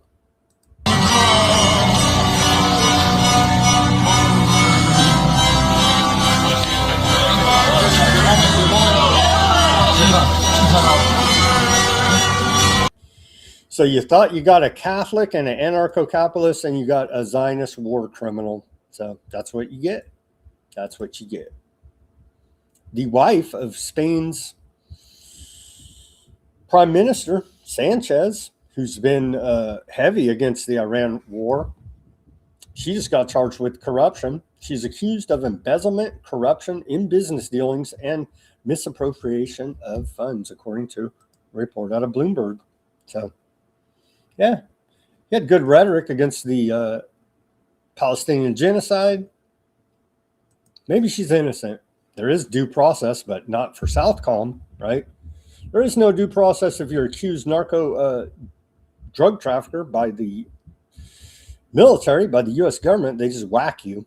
But so hopefully she won't get whacked and she'll get some due process over there, being charged with embezzlement and corruption and misappropriation of funds out of Spain. And the big L, you could tattoo it on your forehead there, Mr. J.D. Vance, because due to your MAGA campaigning, Viktor Orban lost his election there in Hungary. Orban concedes, and we covered it last week, the talking out both sides of your mouth. We care about your sovereignty. That's why we're here trying to electioneer and give you our endorsement as MAGA. Well, thanks a lot. You caused Orban out of Hungary to lose the election. And so Orban has conceded Hungarian election defeat here now, with the winning party getting 45.7% of the votes counted so far, according to a report out of Reuters. And so this is the new head of Hungary, Peter Magyar. He says he didn't say a word when thousands of Hungarian children were abused. Let's take a listen to this short clip from the new head of Hungary. Not a MAGA guy, because he's not a loser. To your other question, it is clear for everyone that Hungarians decided to change the regime. And Tamás Súlyog, president, and the other puppets are parts or were parts of this regime. And they were elected not because they were qualified for the job or because they wanted to represent the unity of the nation, which is the job of the president, or to watch over those in need and support them, and to be the human face of Hungary, which would be the role of a president. But rather, he was appointed to sign everything, every document that he's presented with, whether it's the menu or the constitution or the laws. So we don't need people like that. That's not a president. To me, he is not a president. He allowed... Sounds like he's describing Autopin Joe Biden, no? ...the country to be robbed, the national bank to be robbed. He didn't say a word when thousands of Hungarian children were abused by pedophiles who were appointed by this government, who were awarded by this government, or who were pardoned by this government. We got a problem of child abusers and sex abusers all over governments everywhere.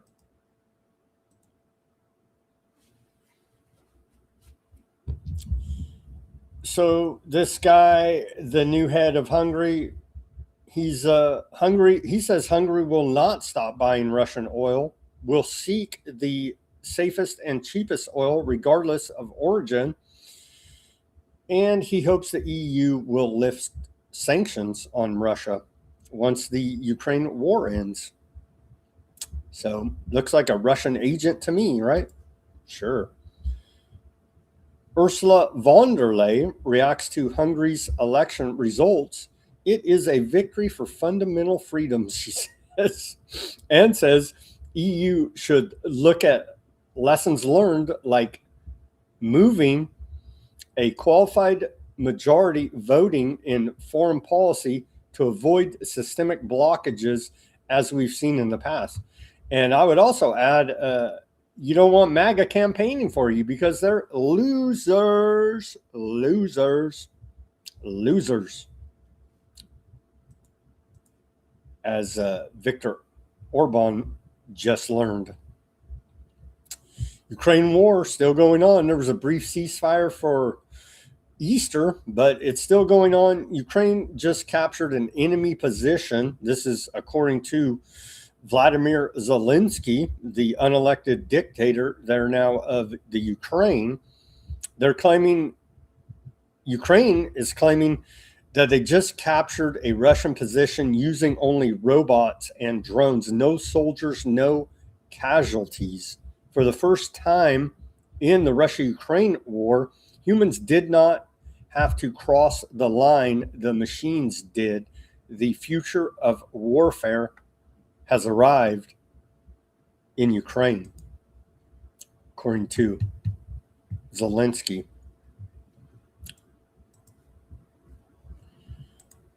Yeah, we're building the greater North America still. Trump says Cuba's next. Cuba is next. They're under siege right now, starving them, blocking a naval blockade there on Cuba as well. And we're going to do this, and we may stop by Cuba after we're finished with this. But Cuba is a nation that was just been horribly run for many years by Castro. And we're going to... Yeah, and the weaponization of the dollar and the starvation of the Cuban people certainly helps, doesn't it now?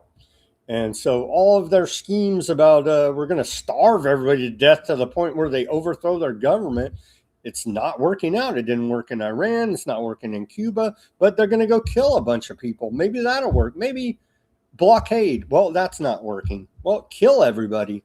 That's not going to work either. Because it turns out you kill everybody, that only pisses off the people even more against you. They're not seeing America as the great liberators here now, are they? The United States just signed a major defense cooperation partnership with Indonesia. Indonesia sits astride the Strait of Malacca, the world's second most critical shipping choke point after the Strait of Hormuz. China knows exactly what this means. While Beijing challenges the Hormuz blockade, Washington just locked another strait. Here's that defense agreement with Malaysia, or Indonesia, excuse me.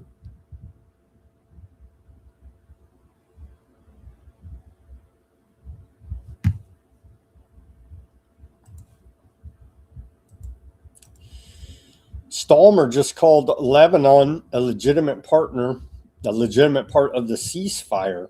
Yeah, it was like a big mystery. Iran kept saying, "Stop whacking the Lebanese." They're like, "Huh? Who are they talking to?" They're like, "No, there's bodies stacking up there in Lebanon. Stop doing that." Huh? Who are we talking to? It's pretty straightforward.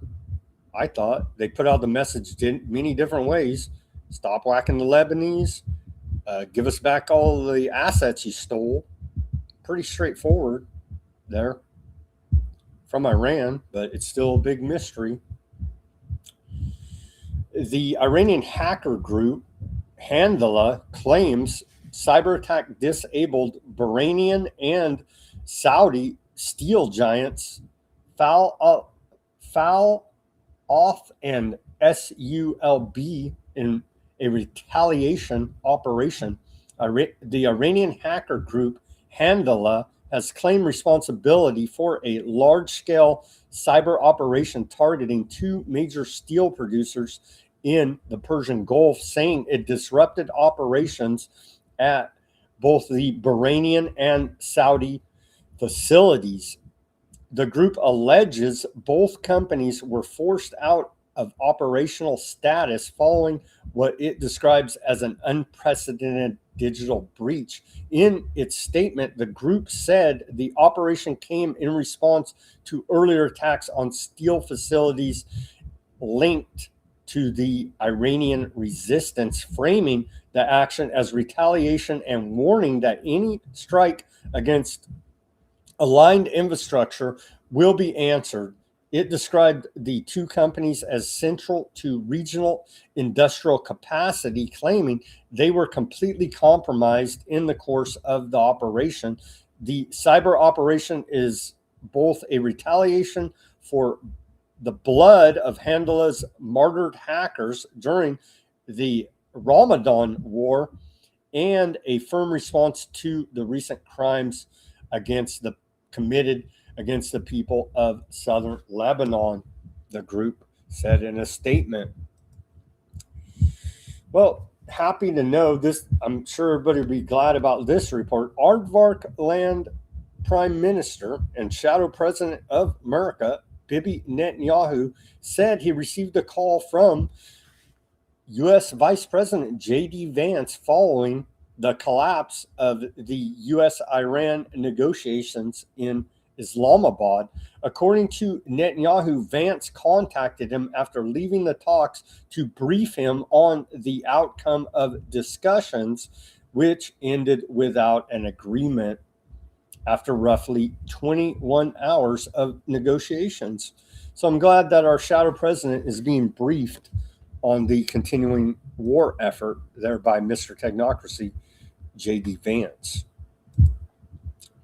Here's a little bit about what's being called now Black Wednesday. Of course, on the verge of a ceasefire, the aardvarks took about themselves to massacre more than 300 Lebanese. Here's a report out of the Cradle about this last Wednesday, dashing any hopes we had of a peace deal. And we do appreciate the bloodthirsty psychopaths out of Aardvark land for carrying out these massacres. This is the aftermath of an Israeli attack in Dahi. You can still smell the smoke, and in some places the smoke is still visible. Absolute carnage. And people in adjacent neighborhoods are still searching for their family members.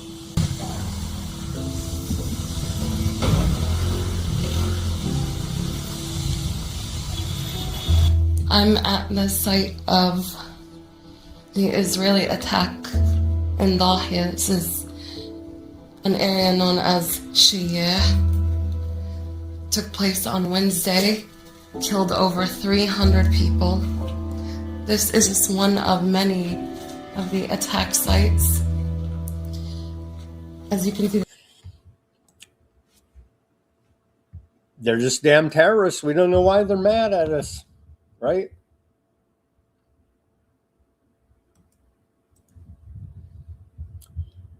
They're still whacking the Palestinians. The genocide continues, according to the Gaza Ministry of Health. 4 dead Palestinians and 10 injured in the past 24 hours. 754 dead Palestinians since the alleged ceasefire on October 11th. There's no ceasefire. They're stacking bodies. The genocide continues. They're moving it up north to southern Lebanon now because they have to build out the greater Aardvark Land project, as we continue to report here. Here's Aardvark Land's government spokeswoman just called Lebanese border villages terrorist villages. So there you go. Everybody I don't like is a terrorist. Prime Minister Netanyahu visited our heroic soldiers in southern Lebanon just yesterday within the security zone. Our forces are pushing Hezbollah away from the border and dealing with the terrorist villages that are adjacent to us on our northern border. We'll also terrorist villages, they 100% have ethnic cleansing program going on. Over 1 million Lebanese already forcibly displaced. And now they just, hey, men, women, children, it don't matter. You're all damn terrorists. You're terrorist villages. Aardvark Land strikes on Lebanon. since March 2nd, according to the Lebanese Ministry of Health, have killed 2,089 Lebanese and injured 6,762. The bloodthirsty aardvarks, they continue the bloodlust here now. It's quite horrific and ongoing. Quite horrific and ongoing. One day before Aardvark Land and Lebanon are set to begin direct talks, Netanyahu made clear he's not giving back southern Lebanon anytime soon. He described a, quote, solid, deeper security zone inside Lebanese territory, said any deal requires Hezbollah's full disarmament and wants a peace agreement that endures for generations. That's a report out of CNN. Yeah, that's not going to happen, so you could expect more dead Lebanese. Quite horrific. Quite horrific. Here's Shadow President Bibi. Says Aardvark Land is at the height of its power.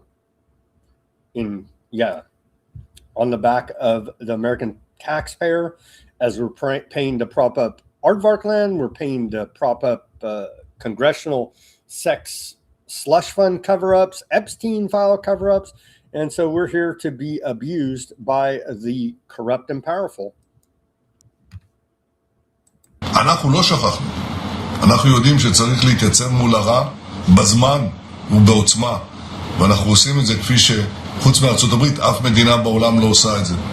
מדינת ישראל נמצאת בשיא עוצמתה, והדבר החשוב ביותר ערב יום השואה זה לומר את הדבר הבא. אנחנו לא excuse me, at the peak, at the height and peak of its power, he said, that is Aardvark Land there, on the eve of the fake 6 million charade. Continuing here, Hezbollah, Qassem, Secretary General, says the state's failure to confront can be justified by its weakness. He's talking about the state of Lebanon and inability, but it cannot be justified that the state becomes a tool for Aardvark Land through pressure and by making government decisions that weaken the internal situation in the face of aggression. Aardvark Land has stated, along with America, that they want to strengthen the army in order to disarm Hezbollah and fight it. And they want the state to abolish the party's various institutions and eliminate the existence of the resistance, its people, and all who support it. This is not a battle for Aardvark Land's northern security, but an aggression aimed at devouring Lebanon and destroying its strength, its people, and its resistance. We reject negotiations with the usurping entity, and these negotiations are futile and require a Lebanese consensus to shift the direction for refusing negotiations to direct negotiations. This is part of a series of free concessions made by the authority, and practical evidence has shown that they are making concessions that humiliate us and cause the government and the Lebanese people to lose. Maybe they're campaigning with MAGA, so you're going to lose. You see? You say you want a ceasefire, but what do they say? And what cards do they actually hold? Let the November agreement be implemented. I thought we had a ceasefire. No, they're stacking bodies. Your ceasefires are worth jack. It's worth as much as your MAGA campaign. Jack. How strange you are. By God, you neither fight nor allow anyone to fight.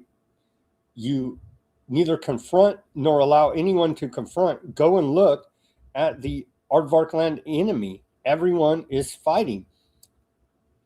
They're talking to the Lebanese government here now. This is Hezbollah, right? They say the only path that achieves sovereignty is the implementation of the agreement by completely stopping the aggression, the immediate withdrawal from all territories, the release of prisoners, and the return of people to their villages and cities, to the last house along the border strip and Lebanon's borders, and reconstruction must take place through an official decision and international support, and with responsibility shared by all supporters. These 5 points must be implemented first, and then we Lebanese know how to make decisions. And so none of that is going to happen. As we just reported, Netanyahu said, I took all that land, I'm keeping it. And so they're going to keep whacking Lebanese. It's going to be the end result of all this. Sadly enough, to report to you here now. Invading Aardvark land forces in Lebanon are facing drones equipped with pipe bombs. These small drones collide with Aardvark land military vehicles before the attached explosive detonates. Hezbollah has published numerous videos during the fighting documenting these incidences, prompting the Aardvark land military to implement specific measures to counter the threat, including organizing troop movements in a way that make it harder for drones to strike them. That's out of a report out of Aardvark land news outlet. Aardvark land Lebanon talks are scheduled to begin tomorrow in Washington. We'll see. We'll see how that sorts out with Hezbollah sitting right there. We just went through how it's not going to go so well. And again, hitch your wagon to MAGA, you're going to lose. By the way, I looked up J.D. Vance's losses. I didn't even realize this. J.D. Vance's, off the top of my head, his half-brother ran for mayor of Cincinnati this last year, 2025. Big L lost. So there you go. Hezbollah announced yesterday 43 operations. And that's on-the-ground border clashes, strikes against Aardvark land, encroaching troops, using drones, rockets, missiles, targeting strategic Aardvark land military assets in 43 separate Hezbollah operations.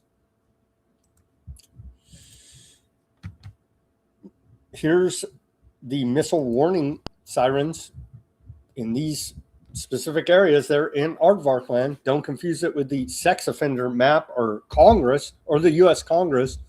These are missile warning sirens coming out of the north there by Hezbollah into Aardvark land. The funeral procession of Lebanon Red Cross paramedic. So, yeah, they're committing war crimes on war crimes on war crimes. We reported on Friday, their Aardvarks are whacking ambulances. And so here's that funeral procession in Lebanon. They're targeting medical personnel.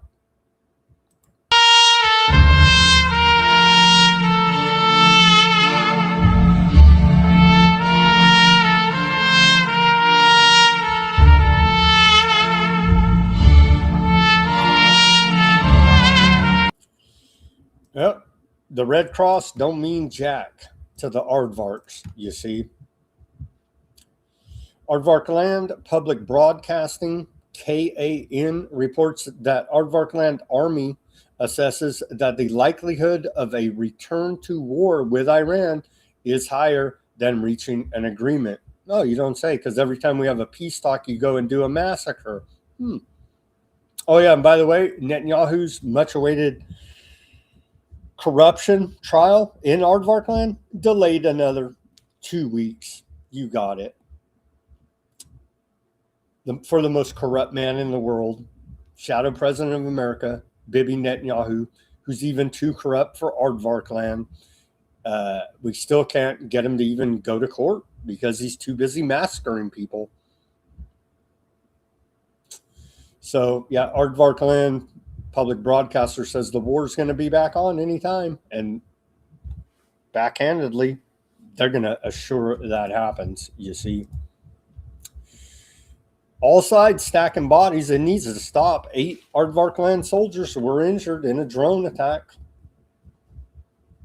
by the resistance in southern Lebanon, according to a report out of Aardvarkland's Channel 12. It's all quite horrific. The bodies are being stacked. Needs to end, but as we see, the most corrupt man in the world is not going to let it happen.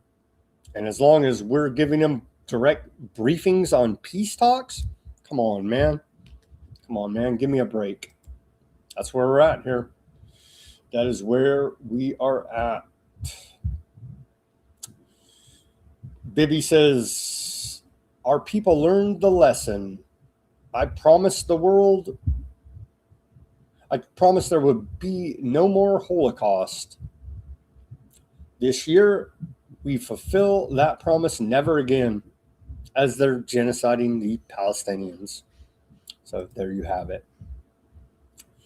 The latest, greatest here before we wrap up this broadcast from Iran International.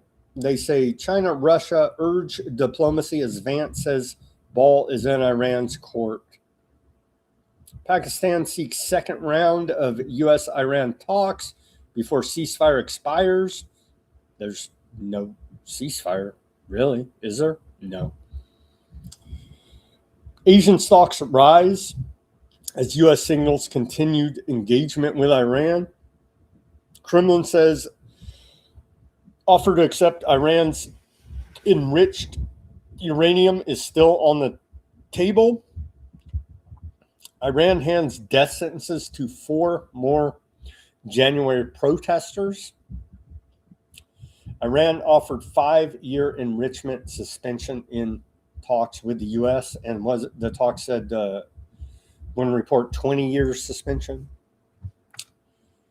as they continue to use the nuclear canard as an excuse for this illegal foreign war of aggression. That's the latest out of Iran International. Let's see what Al Jazeera has to say. Trump claims Iran wants a deal very badly as U.S. blockade of the Strait of Hormuz begins.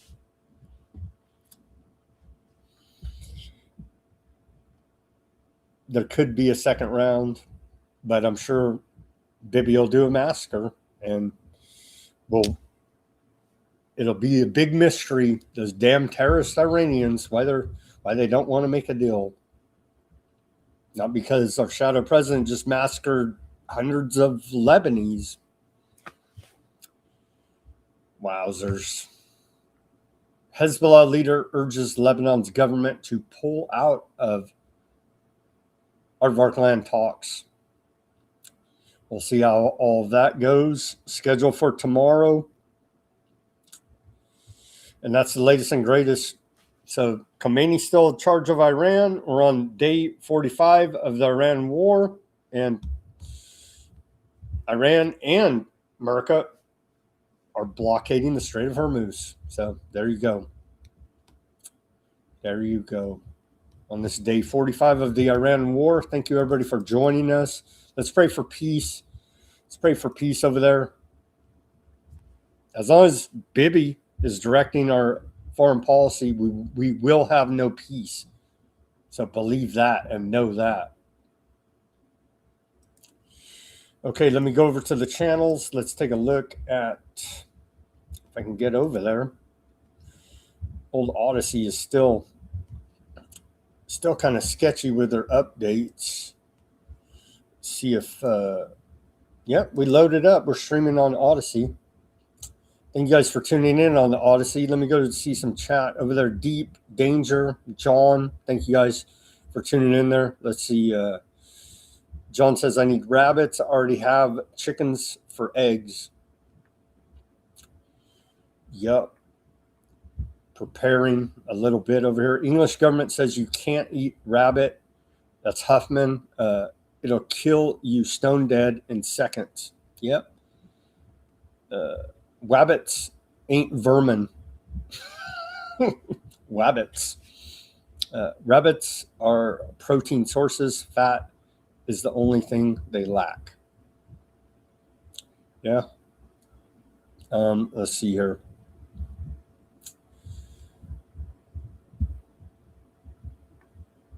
MI6 is the main protagonist in Ukraine. Indeed. Indeed, there, Huffman said. Well, thankfully, the head of it was that Bilderberg Group, so they can plan how to keep that war going, right? Trump has always been one of them. The narrative he was tricked, betrayed, or stupid about geopolitics is all a cope for desperate people who believe Trump is their savior, Danger said. Indeed. Indeed, I agree with you 100%. Their Danger, who is always, he's always been an Epsteiner in the Epstein class, whatever you want to call him. He's a dark occultist Satanist. You better believe it. You better 100% believe it. His mentor there in New York City, Roy Cohn, taught him well with his hotels how to get in the blackmail racketeering game. And it's all there for anybody that wants to go take a look about Trump's history. Let's see here. Huffman says, it seems like Trump knew he was going to be president when they needed him after the meeting with Wilbur Ross back in the day.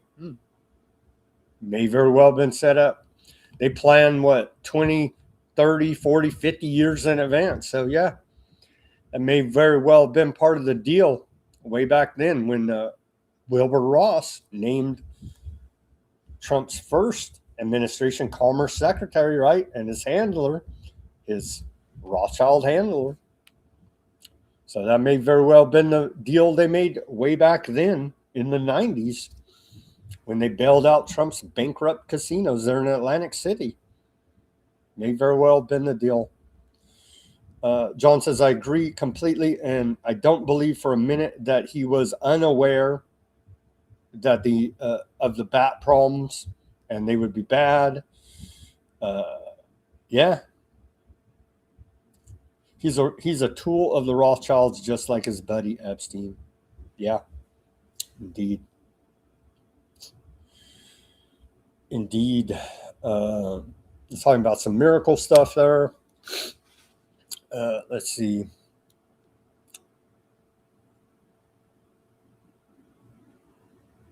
Yeah, miracle talk.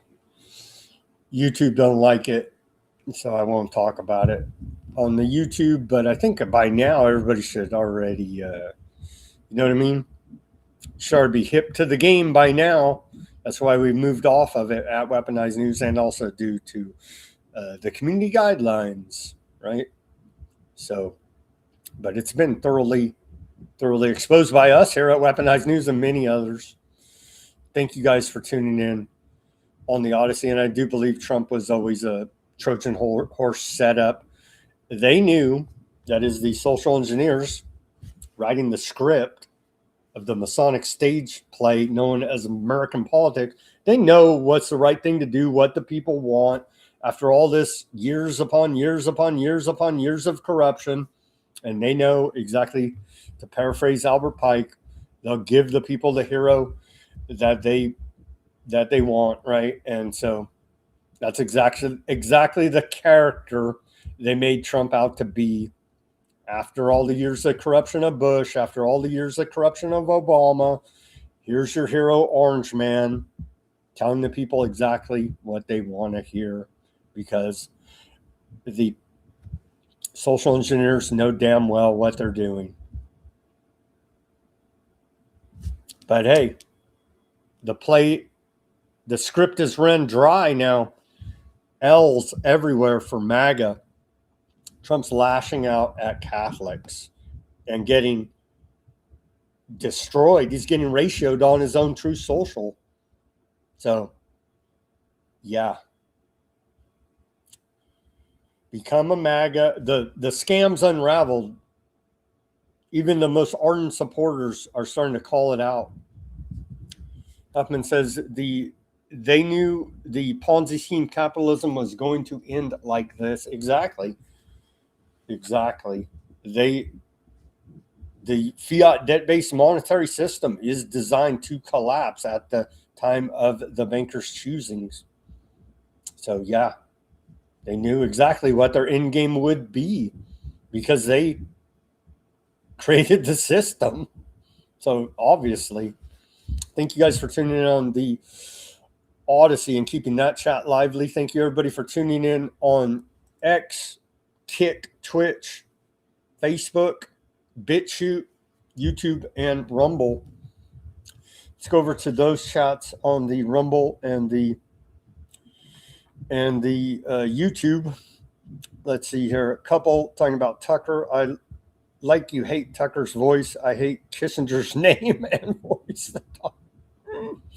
Kissinger. Hey, as far as I could tell, we're still, U.S. foreign policy is still State Department Memorandum 200 to depopulate the third world through sterilization. As far as I could tell, that's still official U.S. foreign policy. Except for now, they've turned it inward to use that said policy on America. Let's see here.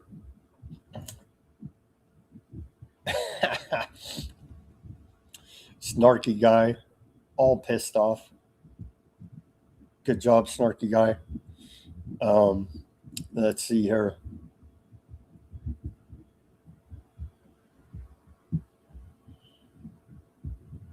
Talking about who's running.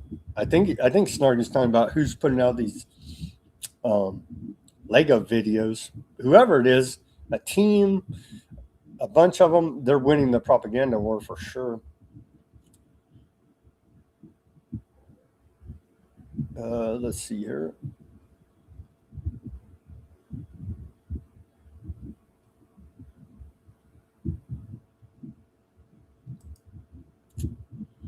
Young says, anyone realize they speak Farsi over there?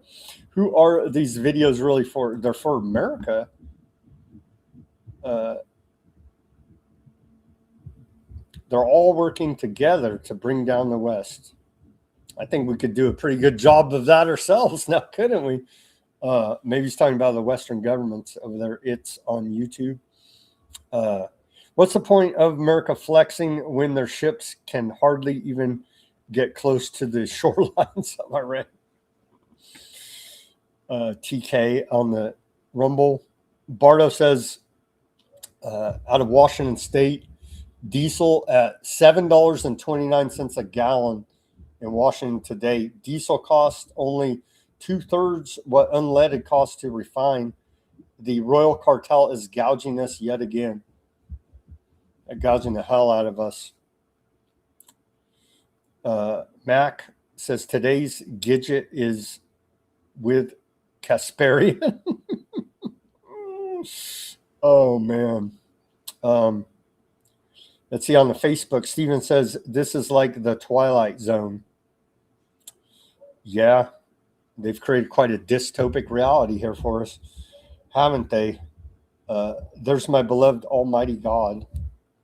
Looks like Paul Newman. That's who Trump was blessing, and Trump's my own personal Jesus. Some black, shadowy looking angels in the background there, huh? Yeah. Whom the gods destroy, they first make mad, Snarky says. Vance told the Pope to stay in his lane today on cameras. Yeah, I played that, basically.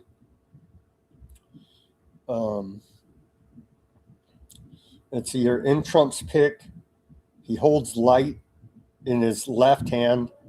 Lucifer, the light bearer, sat on God's left side. Jesus on the right. Trump is telling us he sees himself as Lucifer, not Jesus. People don't get it. Wouldn't that be even worse, Bardo? Let's take a look. Let's take another look at this image. Okay. I could buy that. Trump sees himself as Lucifer, not Jesus. That's even worse, actually. But I could see that. I could see that. Max says his opinion would be fine from a drunk on a bar stool. Trump may be a Knight of Malta as well.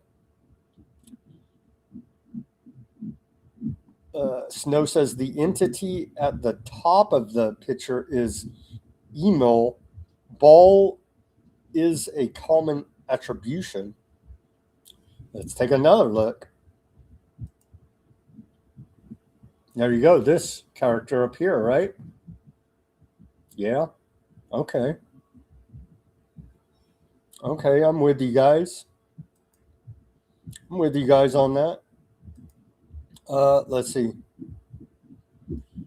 JD Vance only speaks highly of you.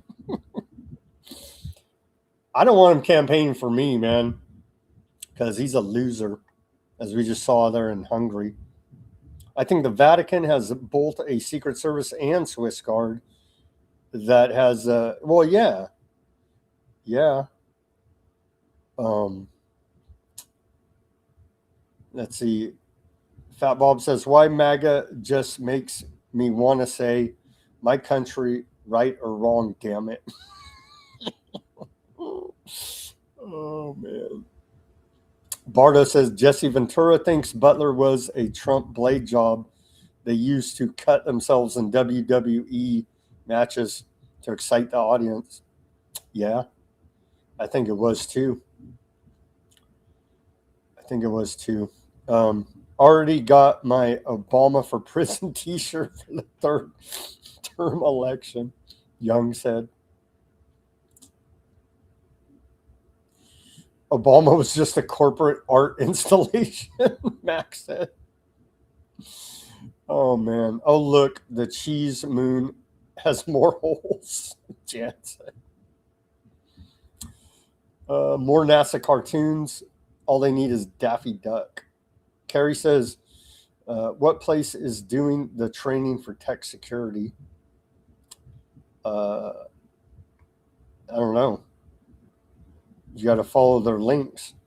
What a crock of BS, they say. Let's see. I never saw the first in 1969 was on tour with other teenagers seeing historic sites.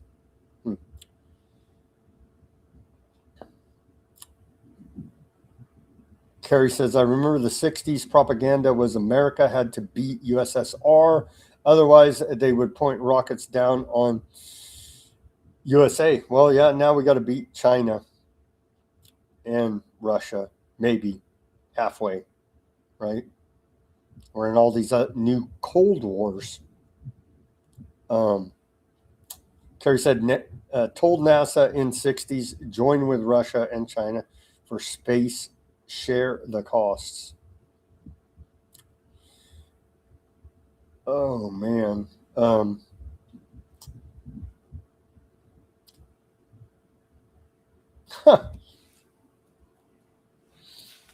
Lee on the YouTube says, hello, everyone, 66 minutes in. That is 2 times 33. Thank you for that. Thank you for that, for joining on the second half of the show. Wow. No, I'm not compromised. Pretty damn poor over here, though. Pretty damn poor, I'll tell you. Why does NASA have to beat China, who works with Russia on space? Good question. Good question. And Operation Lockstep, right? That the space program speaks to the fact that all these governments on the very top levels, the space program, are working together, i.e., the bat time, they're working together, Operation Lockstep. Let's keep that in mind as we move forward toward one world government here now. But we always need a convenient boogeyman to funnel $1 gazillion in money laundering operations. And so the convenient boogeyman now is China. I'm sure China uses America the same way, as we're in these Cold War races against China, they tell us now. paying cash and people like your landscaper contractor will do the work cheaper. Win-win. Yeah, that is a thing in business. Cash discount is a thing. You pay cash and you provide a discount. Many companies do this. That is a thing. That is a very real thing. Rekka says, set phasers to fun. Welcome to the Twilight Zone, A-Dub says. You don't need a president. Scrap the midterms. Goss said. Scrap all of them, including the delivery device one pays for the TV. Circus de imbecile, Max says. America is done.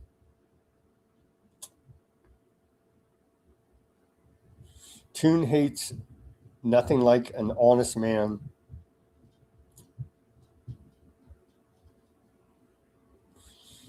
Fat Bob says, your TV that brought you decades of Gilligan's Island is a Masonic op starring Masons wearing masks.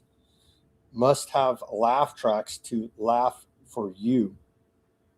Pretty good. Pretty good. It was $3.93 at 1:30. When I passed by at 2:30, it was $4.19, A-Dub said on the YouTube. Laugh at you since Soviets defeated Germans and Operation Paperclip brought all them wonderful industrialists over. Thank you very much for that.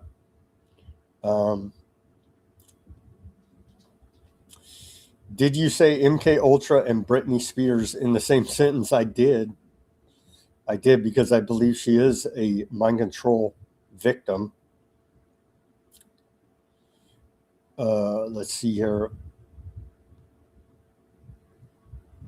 Women don't usually lie about abuse, Carrie said. They need a house cleaning bill of particulars.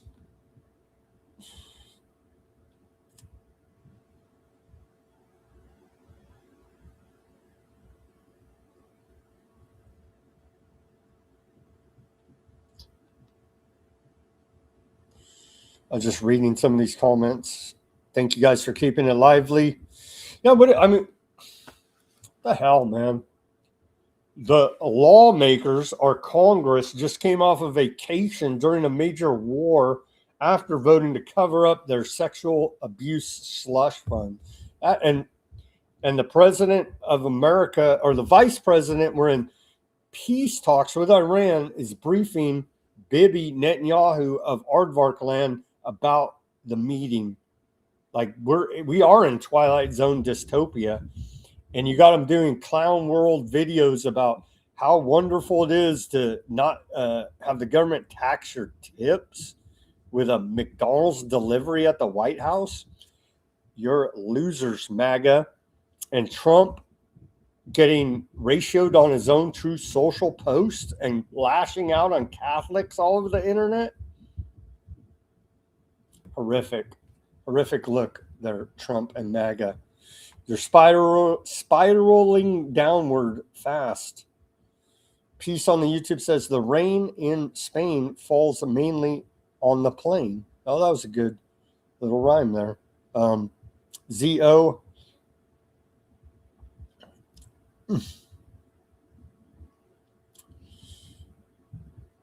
Yeah. BH. Golden Tulip, 420 time. Got 7 days till 420. All right, guys. Thank you for joining us on all of our channels. Let's pray for peace. I don't think we're going to get as long as Bibi Netanyahu is dictating our foreign policy. And every time we try to make a deal to stop shooting people, he goes and does a massacre or whacks the negotiators, as he's famous for as well. So as long as that dude's doing his corruption, there is going to be no peace in West Asia, sadly, to report to you here now. Let's keep praying for peace. As always, everybody do your own research. Peace, love, and freedom. Speak out and take action. Have a great rest of your Monday evening, and we'll be back here on Tuesday for more Weaponized News.